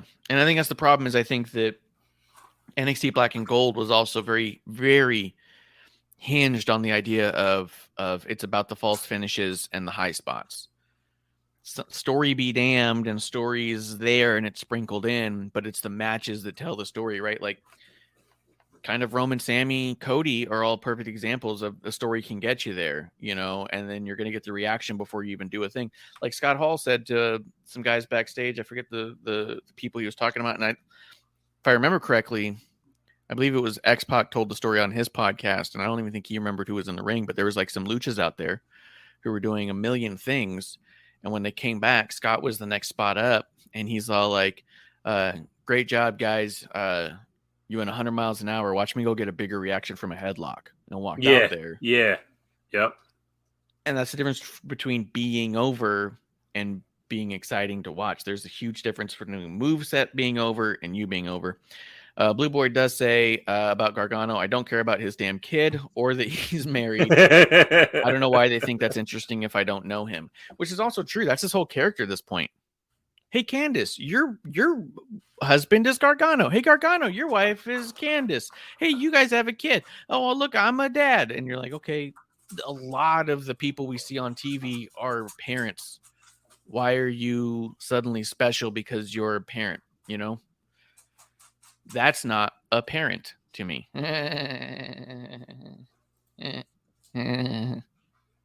Whatever. Let's see. As we keep going through there, Omos and Brock Lesnar had a bit of a spat.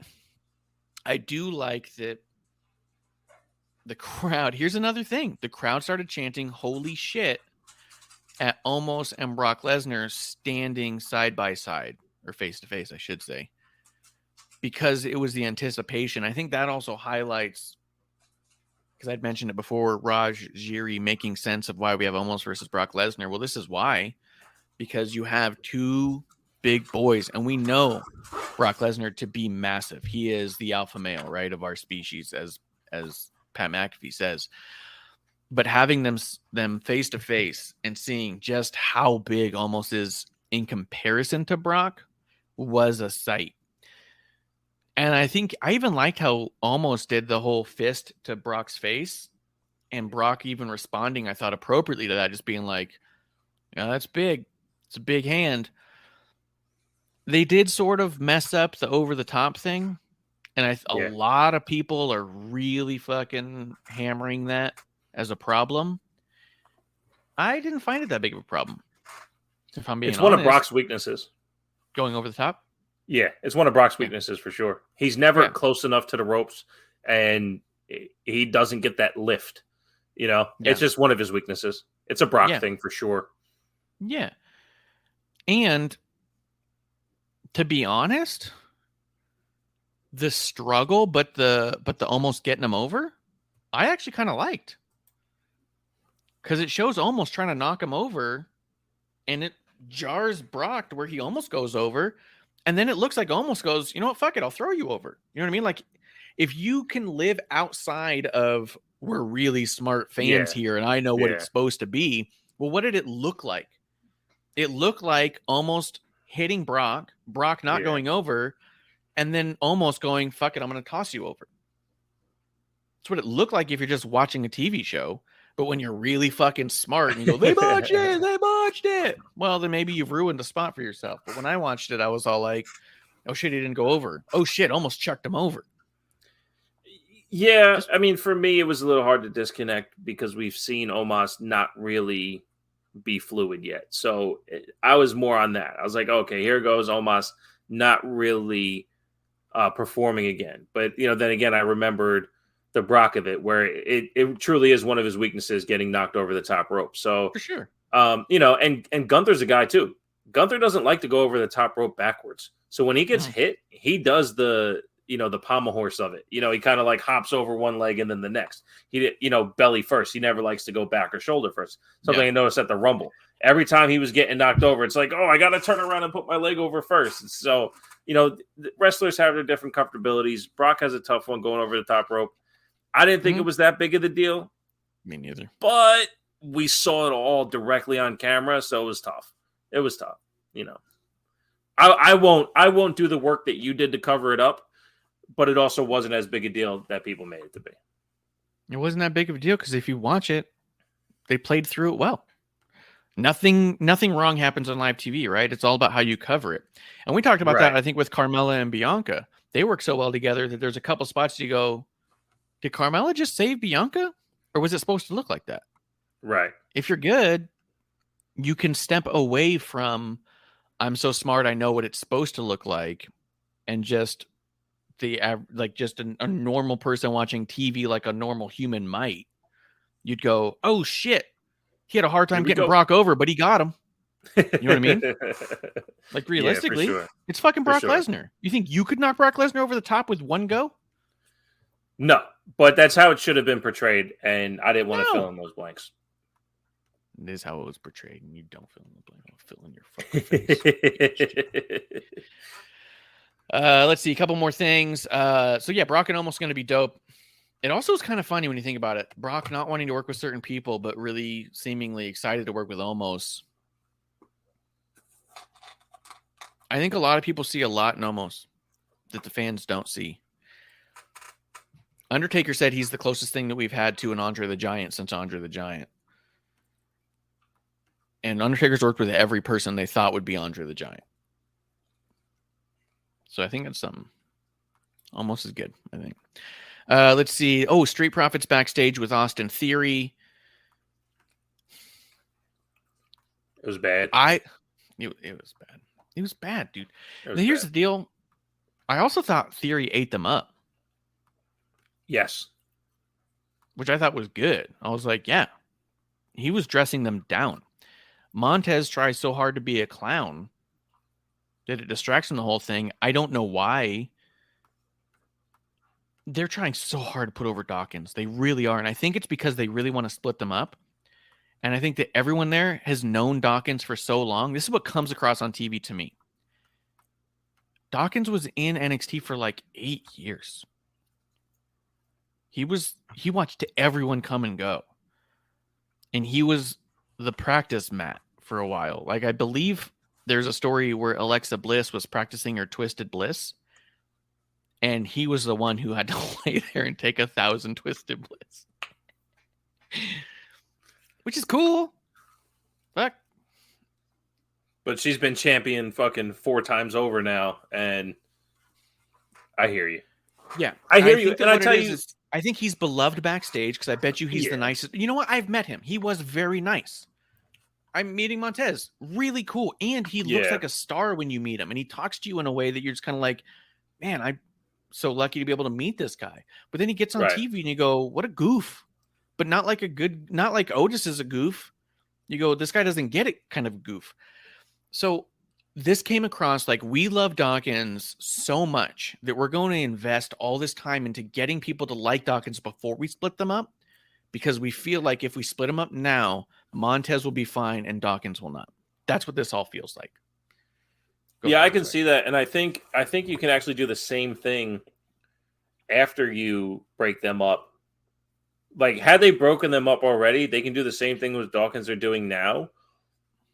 Because when they do break him up, he's going to need a different direction. It's not going to be Street Profit Montez does this and Street Profit Dawkins does that. They're going to be different characters. They'll still be Montez and Dawkins, but they're going to be different personas. So why not build this equity in Montez as a different character as opposed to Street Profit number 2? Because he's still Street Profit number 2. So to your point,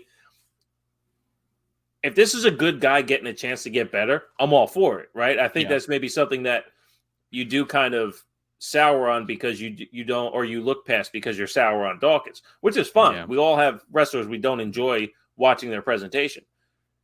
Maybe that's where the value in Dawkins will be. He's getting a bit better in the ring. He's taking less cartoony spots in the ring. So if he gets a fluidity and a different character presentation, then there's a chance that he's a viable asset on TV. Not everyone's a superstar. Not everyone's a value of The Miz. Not everyone's a value of Dolph Ziggler. Not everyone's a value of even Chad Gable. Where was Chad Gable 5 years ago? Besides one of the best tag team wrestlers of all time. Now he's in a spot where he had to groom himself.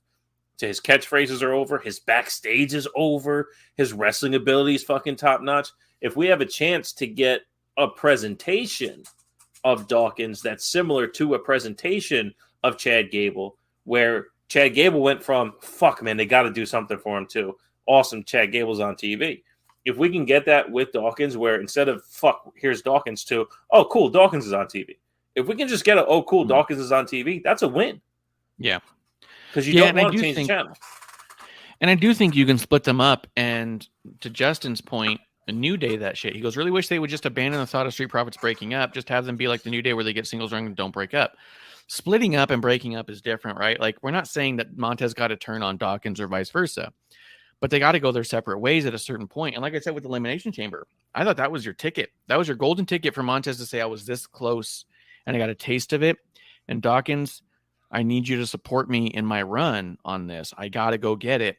And Dawkins to be like, of course I support you. And then you have a backstage like this where Dawkins is being they're hanging out. Not that they're going to have a match tonight, but they're hanging out. Theory comes over. Instead of Theory saying, I'm going to pick on you first, you have Montez being like, we don't need to worry about this. Dawkins, if you want, you can have him, whatever. You know what I mean? And then Dawkins is like, yeah, I'm going to take him. You know what I mean? Like, have Montez build him up and say, do that, but also have Montez have a different match that has nothing to do with the story.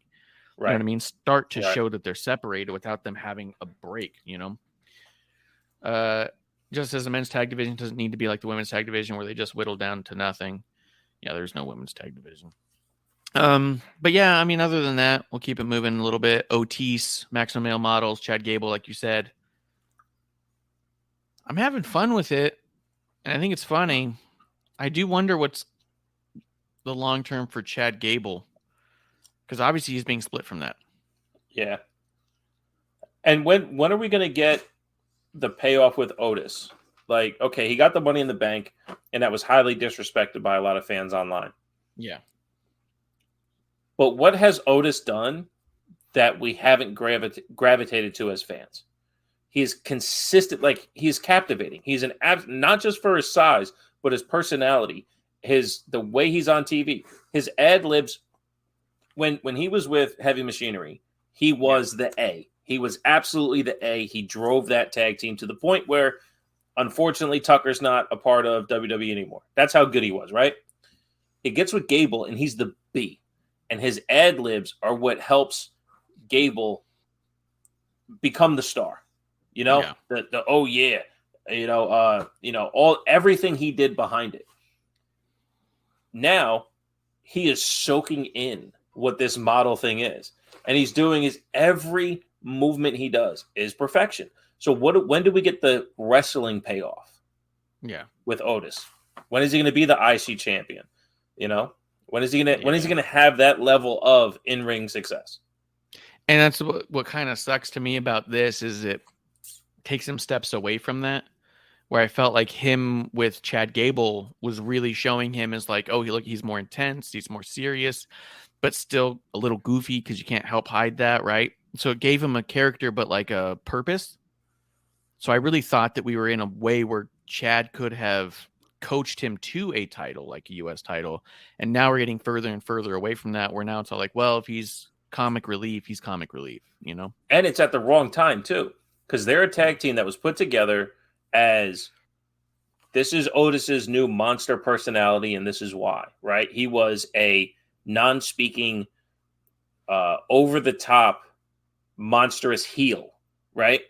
And then Gable was the voice of calculation as to why. And then it became arrogance.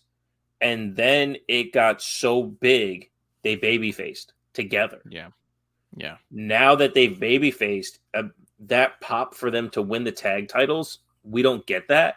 They don't get that. The ability to have them on TV as, this is how hard work pays off. This is why going to school benefits you. Like, it go from I'm better than you, smarter than you, I'm a doctor, to school pays off. Hard work pays off. Education pays off. Like, that's, and that story doesn't get to be told. No. Now it's it doesn't pay off, but you could become an influencer with the right model background. So there's that now. Otis. But it's fun. And that's what Otis does. He brings you fun. So that's true. It's never a bad deal to see Otis on TV. You always like him. Cody Rhodes versus LA Knight. So what I like about this was kind of interesting. I just realized the picture they have of Cody doing this kick looks like both his legs are broken. I'm going to take a screenshot of that because it's insane how his legs move. I'm going to just take a picture of his legs looking both broken. So rumor was, and I don't know if it's rumor because he said it in an interview or not, but the rumor was that Cody wanted LA Knight, formerly Eli Drake, in AEW, and it didn't work out. What I do know to be true is right after his Impact contract expired or he quit or whatever it was, they broke. That was right before Double or Nothing, just a week or two before. And being at StarCast, I remember watching Eli Drake come in, walk around, go to the back. You start seeing him kind of like showing up and talking to a lot of the EVPs. And you could tell there was some schmoozing and conversations happening because I remember watching some of it going like, oh shit, we might get Eli Drake in AEW. And nothing came of it on screen. Obviously they had conversations, right? I don't know where or when or how or why any of it broke down, but it was only a couple years later, a year or two later, he showed up. Was it even a full year? No, it was like No, it wasn't. It was a couple months. Yeah. Yeah, just a few months, 6 months maybe. He shows up in NXT. He's LA Knight. Boom, here we go. Pandemic, all that. It's cool to see Cody publicly ask for a match against Gable and then also ask for a match against LA Knight, because also rumor was that Cody wanted Gable in AEW if his contract ever came up, right? So Cody being able to work with the guys he wants to work with and showcase them in the way that he has, I think it's pretty fucking cool. And I think it's really neat for LA Knight because he's a SmackDown guy to be able to come over here and have this match here. And I thought LA Knight looked great here.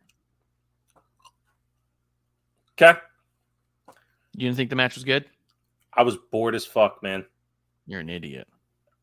Hey, call it what you want. It could be a terrible wrestling take if you want, but maybe we have to watch that match together. But I was fucking bored. It's because you decided a while ago that you weren't going to like Cody. And you decided a while ago that you weren't going to like LA Knight. And it's been pretty apparent in all of your takes as give me something new. And then when he gives you something new, you go, not new enough, not different enough. You decided before this match started that this was going to be a boring match you wouldn't like, and you didn't allow yourself to watch it. I watched Charlotte and Shotzi with open eyes and saw it. You watched it for what it was, like I did, and it was fucking trash. And I'm not saying this was trash. I was just bored. I was bored, and so was the fucking crowd. So I don't know what to tell you. I think you were bored because it was just a really good wrestling match and not a dripping with story concept. Especially when it comes to Cody, who's all story. Right, and I can give you that. If there wasn't enough meat on the bone before they gave us dinner, that's okay. I was bored. So that was my take on the match. It was fucking boring. Oh, hold on. We got Justin Time in the chat. He goes, don't get me wrong, a Ricky Starks and LA Knight match and dueling promos would be awesome, but having a night WWE just continues to feel so right. Yeah, dude. And he's getting a bigger and better reaction than fucking Starks is getting right now, too. And that's not to shit on Starks. It's to say it's crazy how LA Knight's been able to get the crowd on his side. Nice. He's LA Knight. Like we just talked about LA Knight on SmackDown, right? He comes to the ring, he washes out the guys there. Cool. He's doing a good job. He in his presentation lately has been better. I'm okay with that. When I watch the match and I'm just watching these guys do the thing and it doesn't bite for me, then hey, it was boring. I want to tell you, I was bored. It's because you wanted to be bored from the get-go. What do you think about the John Cena Austin Theory stuff? I think John Cena came out too hot, but to your point, I thought Austin Theory's promo against the Street Profits was a fantastic way to come out of what happened to him the week before with John Cena. So that recovery by Theory was good. I don't mind it. It's a year past when everyone else said it was going to happen, and it's happening now. So everyone who says they called it was all speculation last year anyway when people said it. So it's not really calling it. Yeah. But I'm cool with it. I would actually like to see Cena win because this is Theory's best job so far as a character on the microphone, and it came with him losing and then regaining. So if he loses and wants to prove to Cena that he could whoop his ass and they got Cena to go to Puerto Rico and we have Backlash, that'd be fucking awesome. So that'd be cool. So Cena coming out so hot in you're not built for this, I'm better than you, all this shit. He really cut him down the way Paul Heyman says don't cut down your opponent, to where if Cena loses, it's going to be a big problem.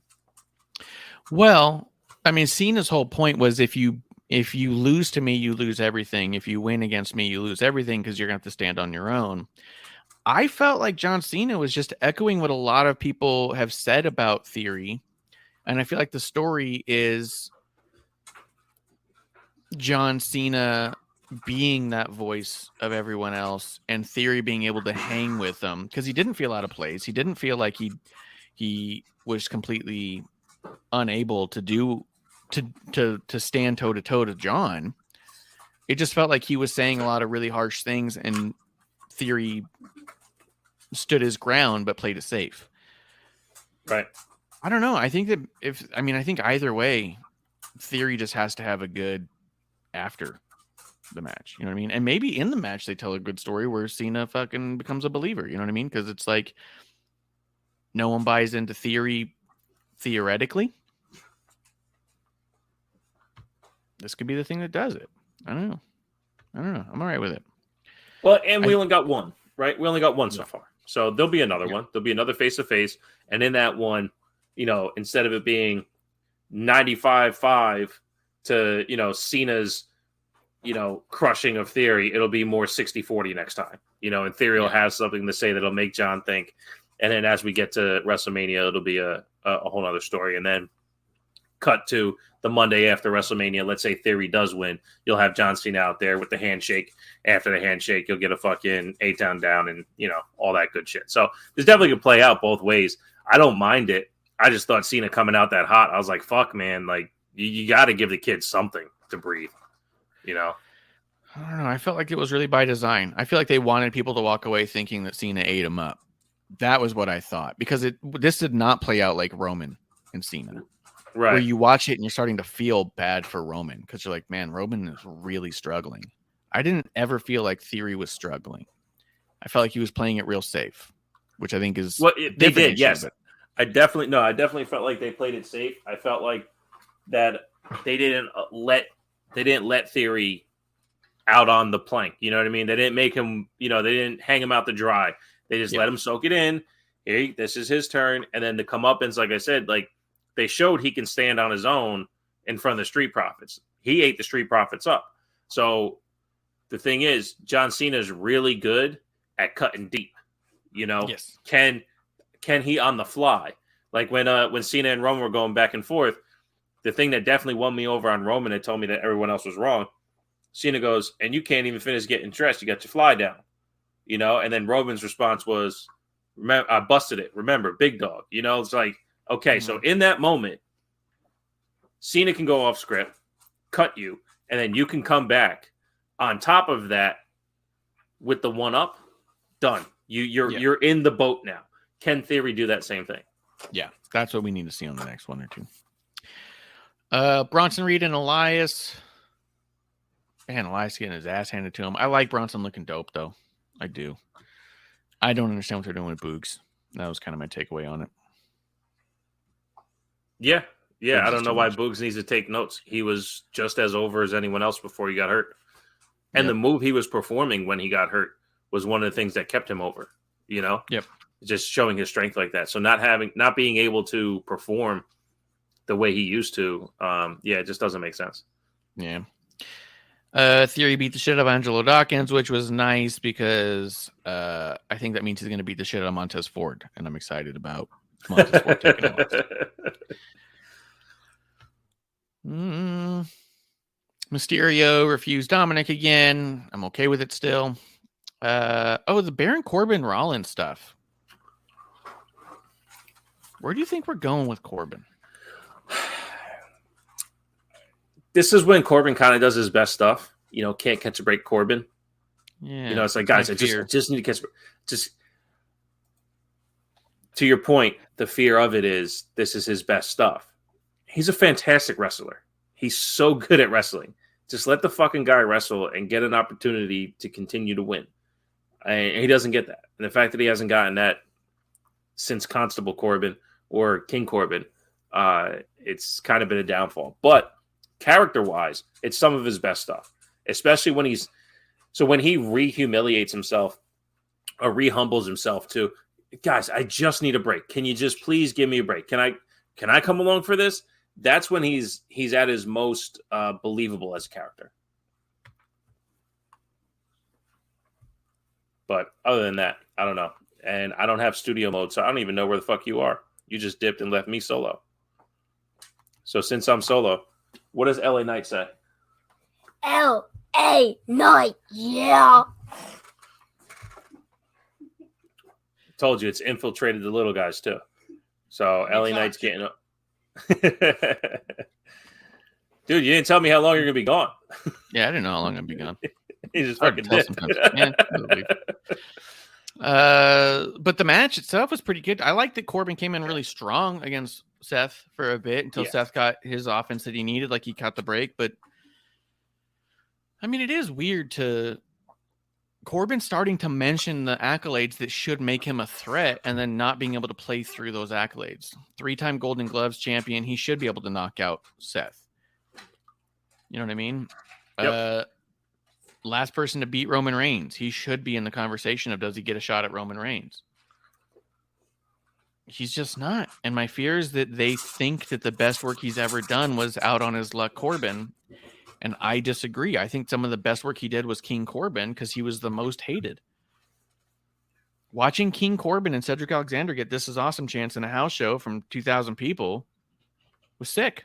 What are we doing? So, yeah, I don't know what we're doing with Corbin. Real quick, Damage Control beat the shit out of Trish because she deserved it. And then Becky and Lita kind of play it tough. Like, I get it that for Becky and Bayley, this is awesome. But outside of me feeling, I mean, this is a non-kayfabe reason to like it. Like, the only thing I have to go on that makes me go, well, it's cool is because, like, well, they like it. And personally, this will be a nice photo for them in their scrapbook. Right. But everything on TV just makes me go, we're going to get a mediocre match, aren't we? Yeah. You know what I mean? Yeah. And we've erased the women's tag team championships from being utilized in a positive way on the show. We've eliminated 2 potential matches into 1 match. Right. Like, we could have had more women doing stuff, and it feels like we're going to get less, and I don't feel confident in it, just from what I'm seeing. No, I completely agree. And that's the thing. It's the build and how we got here. Number one, we got here without a title. We didn't need the titles. The tag titles didn't have to be there. And to put the titles on them, on Lita and Becky, for the sake of having the 3-on-3, it doesn't add up, you know? I think we talked about this last time on episode 1, the fact that you have an opportunity to get Becky Bayley, and it's not like Trish and Lita aren't connected as is. You could have had Trish and Lita just come out to help Becky the other way to knock out Ia and Dakota, and then you push them to the side until Mania so Becky and Bayley can have their moment at Mania, and now Trish and Lita go up against Dakota and Io at WrestleMania. Fucking A. There's your 2 matches. That can happen. You build it the same way. You know, but that's not what we're getting. Especially if Trish and Lita are going to wrestle. Then if one of them has to be on the outside because they can't wrestle, okay. But if they're both going to wrestle, put them together in the tag match and give us Becky Bayley separately. Yeah. I get it. They're happy about it. And they really, this is the part that lets me know that they also know it's not connecting, is their online presence, social media presence, is begging fans to just be happy for them that this is happening. I can't believe it. Oh, 15-year-old me. Like, yeah. Okay. It's nice for you. But you also understand that it's not connecting and not fun to watch. And that's the bummer. Yeah. Is the heat from Bayley Becky is gone. Like, that was the match. That was leading 2 Raws back to back. You know what I mean? Like, let's do these cage matches. And that led to a whole lot of, oh my God, can you believe we're getting this now and not at WrestleMania? Well, what could we get at Mania? And then they go, well, this. And everyone went, oh, I guess that's nice for them. And again, that's why I told these Triple H throaters, like, you can't say that this show is better now because Triple H is in charge when a super Vince style thing of bringing in 2 Hall of Famers to infiltrate a main story to be a part of. Like, this is a Vince style thing. It's what the WWE does. They take their past, they merge it with their present and their future together. And now you have this moment where you have one of the biggest attractions you can have for a women's match of all time. 2 of the best today with 2 of the best all time to 2 people who will eventually be could have Hall of Fame potential as well. Those 6 women come from 3 different eras. They're now in this match together. That's going to be on a poster for all time. It's going to be mentioned for all time. Does it help us as fans who want to see Becky Bayley? No, not at all. Not at all. But the WWE thing to do is this. It wasn't a Vince thing. This is what WWE does. Yeah, and it's not quite connecting to me, and it feels like a bummer. Because it feels like a bunch of people I should be super excited about and happy for them, and then it goes like, all right, but it's just not connecting. And the thing that sucks the most about it is we got 1 match so far, and it was really bad. Yeah. We need some version of another match. Put Becky and Lita against any other fake women's tag team. Put them against Carmella and Chelsea Green. and let them lose that match. But I'm still hearing what the problem is. The problem for me was Lita. So Lita's still being a part of the wrestling. You mean as far as to like tune up to get more reps? To show us that it doesn't all have to be that bad. Go in there and do a match that doesn't suck.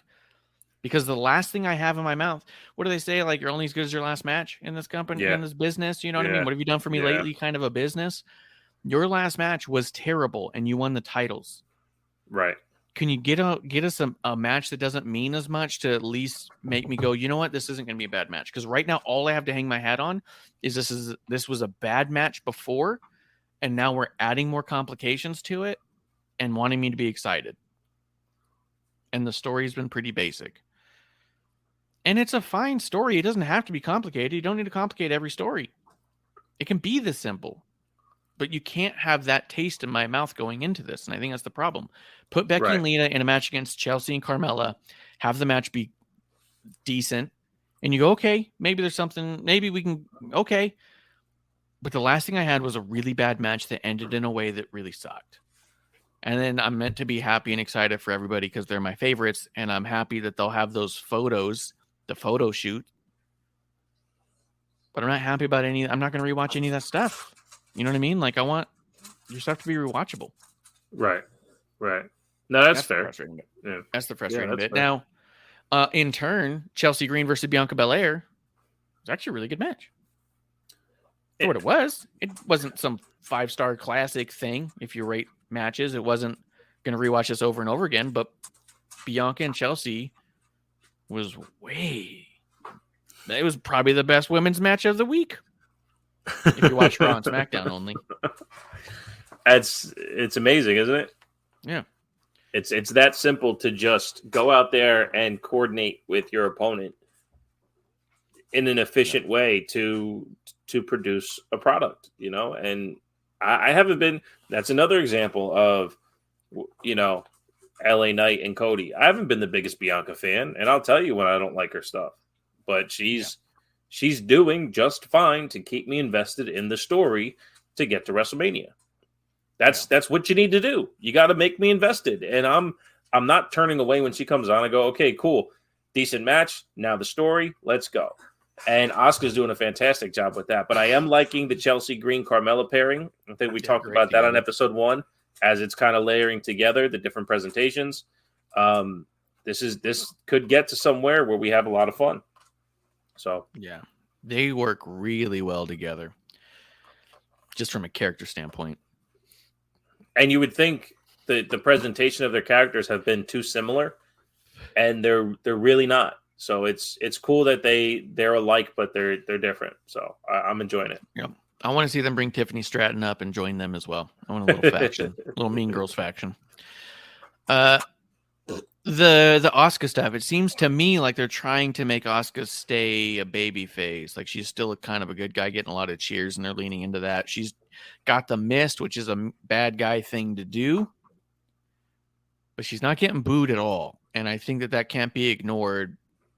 Do you think they use this opportunity to make Bianca the bad guy and have her start whipping motherfuckers with that hair like she did in NXT? It's what it's looking like, that they're trying to see how far can Asuka take it to press Bianca's buttons, and where's it going to land? So is Bianca going to break?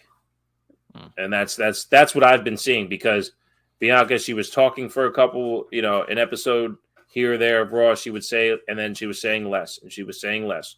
And this week she wasn't even talking. She just Asuka does the belt, does the whole thing in front of her, and you can see the frustration building. And I'm enjoying that, because that's character work that's changing Bianca's personality and her presentation, that's giving you something to hook onto besides, like the In Time Brothers would say, stop fucking dancing down the ring. You don't have to do the whole entrance every time, Yeah. So this little tweak that they're doing, I'm enjoying it. Yeah, me too. I'm excited to see how it turns out. I think they'll have a really great match. We'll see what we have when we go into it. Kevin Owens and Solo Sikoa in a street fight. And at the end of it, Owens just gets his ass handed to him by the entire bloodline, and no one comes out to help him because he's told Cody and Sammy go fuck himself. So this feels like that we're on the road to Sammy, or to Cody finally, or not, to Kevin Owens finally admitting that maybe he needs a little bit of help. But I mean, the Kevin Owens character is pretty hard-headed, and I could see that. I don't know. I don't think it's going to be as easy as this for KO to be like, all right, Sammy, let's go get the tag titles. Right. You know? Right. And it still feels like adjacent. I'm slowly. Gotta be. Go ahead. I'm sorry. Go ahead. No, go ahead. Yeah. I'm enjoying the subtlety of Solo Sikoa being protected. Mm-hmm. Somebody had mentioned it on Twitter how he's still undefeated, and I just responded with the emoji because it's not something that we should overtly talk about because that's not what this is about. But what they are doing is building right. Yeah. They're building the strength of Solo Sikoa. And part of that is never seeing him on his back. Yep. You know, so I'm really enjoying it. And I'm always afraid when he gets into a match that this is the one he's going to lose. But then as you're watching the matches, you see him build and you see his strength go up and up and up. And Solo Sikoa is doing a fucking phenomenal job at honing his character, the strength of who his character is. Yeah. I agree. I thought this match was awesome. I thought they did really good together, man. Like, fuck. Kevin Owens in these like no DQ weapon style matches is so dope. And I want to say that at one point they chanted "We want tables," and they got over that real fast because the character work between Kevin and Solo is so strong that they forgot they just wanted to see a spot real quick, and they were okay with whatever these guys were going to do to tell their story instead. I agree. Just awesome. Just good to see Kevin get his ass handed to him for turning his back on Sammy. But yeah, dude, I think that's kind of it. That's kind of it. We have to see where we go from here. You're right. We got WrestleMania in a couple weeks, then we got a match in Puerto Rico. We'll see how it turns out, man. Anything else you want to throw out there before we do last call? No, I think we kind of wrapped it up. I mean, you know, for what's happening, it's always touchy leading into WrestleMania how they're really gonna, keep us hooked, keep us interesting, all that. 2 weeks ago, we barely had a card, and as the card's folding out, they're really giving us moments to pay attention to what's going on. You know what I mean? Like even just the Brock Omos thing, it was 5 minutes, and it was the most they've given us.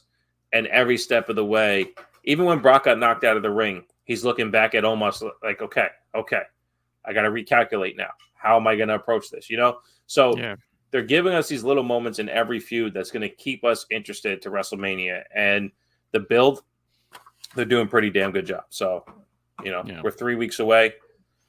Should be awesome. 2 weeks from this weekend, right? Yep. And I'm going to be out there at WrestleCon, so people come say hello. I'll be at Medusa's table Friday and Saturday. Yeah. That's awesome, dude. Yeah, it's going to be kind of cool. I don't know. You going to get a day 2 ticket? Go Sunday to WrestleMania? I don't think that's happening. But it's a write-off, man. I'll be out there. If anyone's got tickets they're looking to drop on the way in, I'll pick that up. DJ next one does give us a thumbs up. Cheers to DJ and coming through and being our drinking buddy today. Cheers. Appreciate that. But yeah, man, we'll be back. Actually, I'm back tomorrow night to talk to Miss Amanda Jane about, I think this week we're still talking to NXT and AEW, but we do have an ongoing thing. If you donate money to the PayPal that's on the donate of WrestlingOnTheRocks.com, I will put that money towards buying Impact, and we'll start reviewing Impact instead. That is amazing. That is amazing. Yeah. So find out where we're at with that tomorrow night with me, Miss Amanda Jane, on Thursday Night Chaser. But outside of that, Bishop, thanks for coming through and having a drink with me, man. You got it. At Tibby Takes Podcast on Twitter, TibbyTakesPodcast.com. Check me out. I'll be around. I'll be here probably in a couple weeks. Hell yeah. And we will be right here in the dive bar of the IWC. That's last call. Cheers. Hey, producer lady here. Thanks for tuning in. Continue to support us or buy us a drink by following and putting the I in subscribe on Twitch. Or subscribe and review our podcast on Apple Podcasts or wherever you listen to us. Cheers.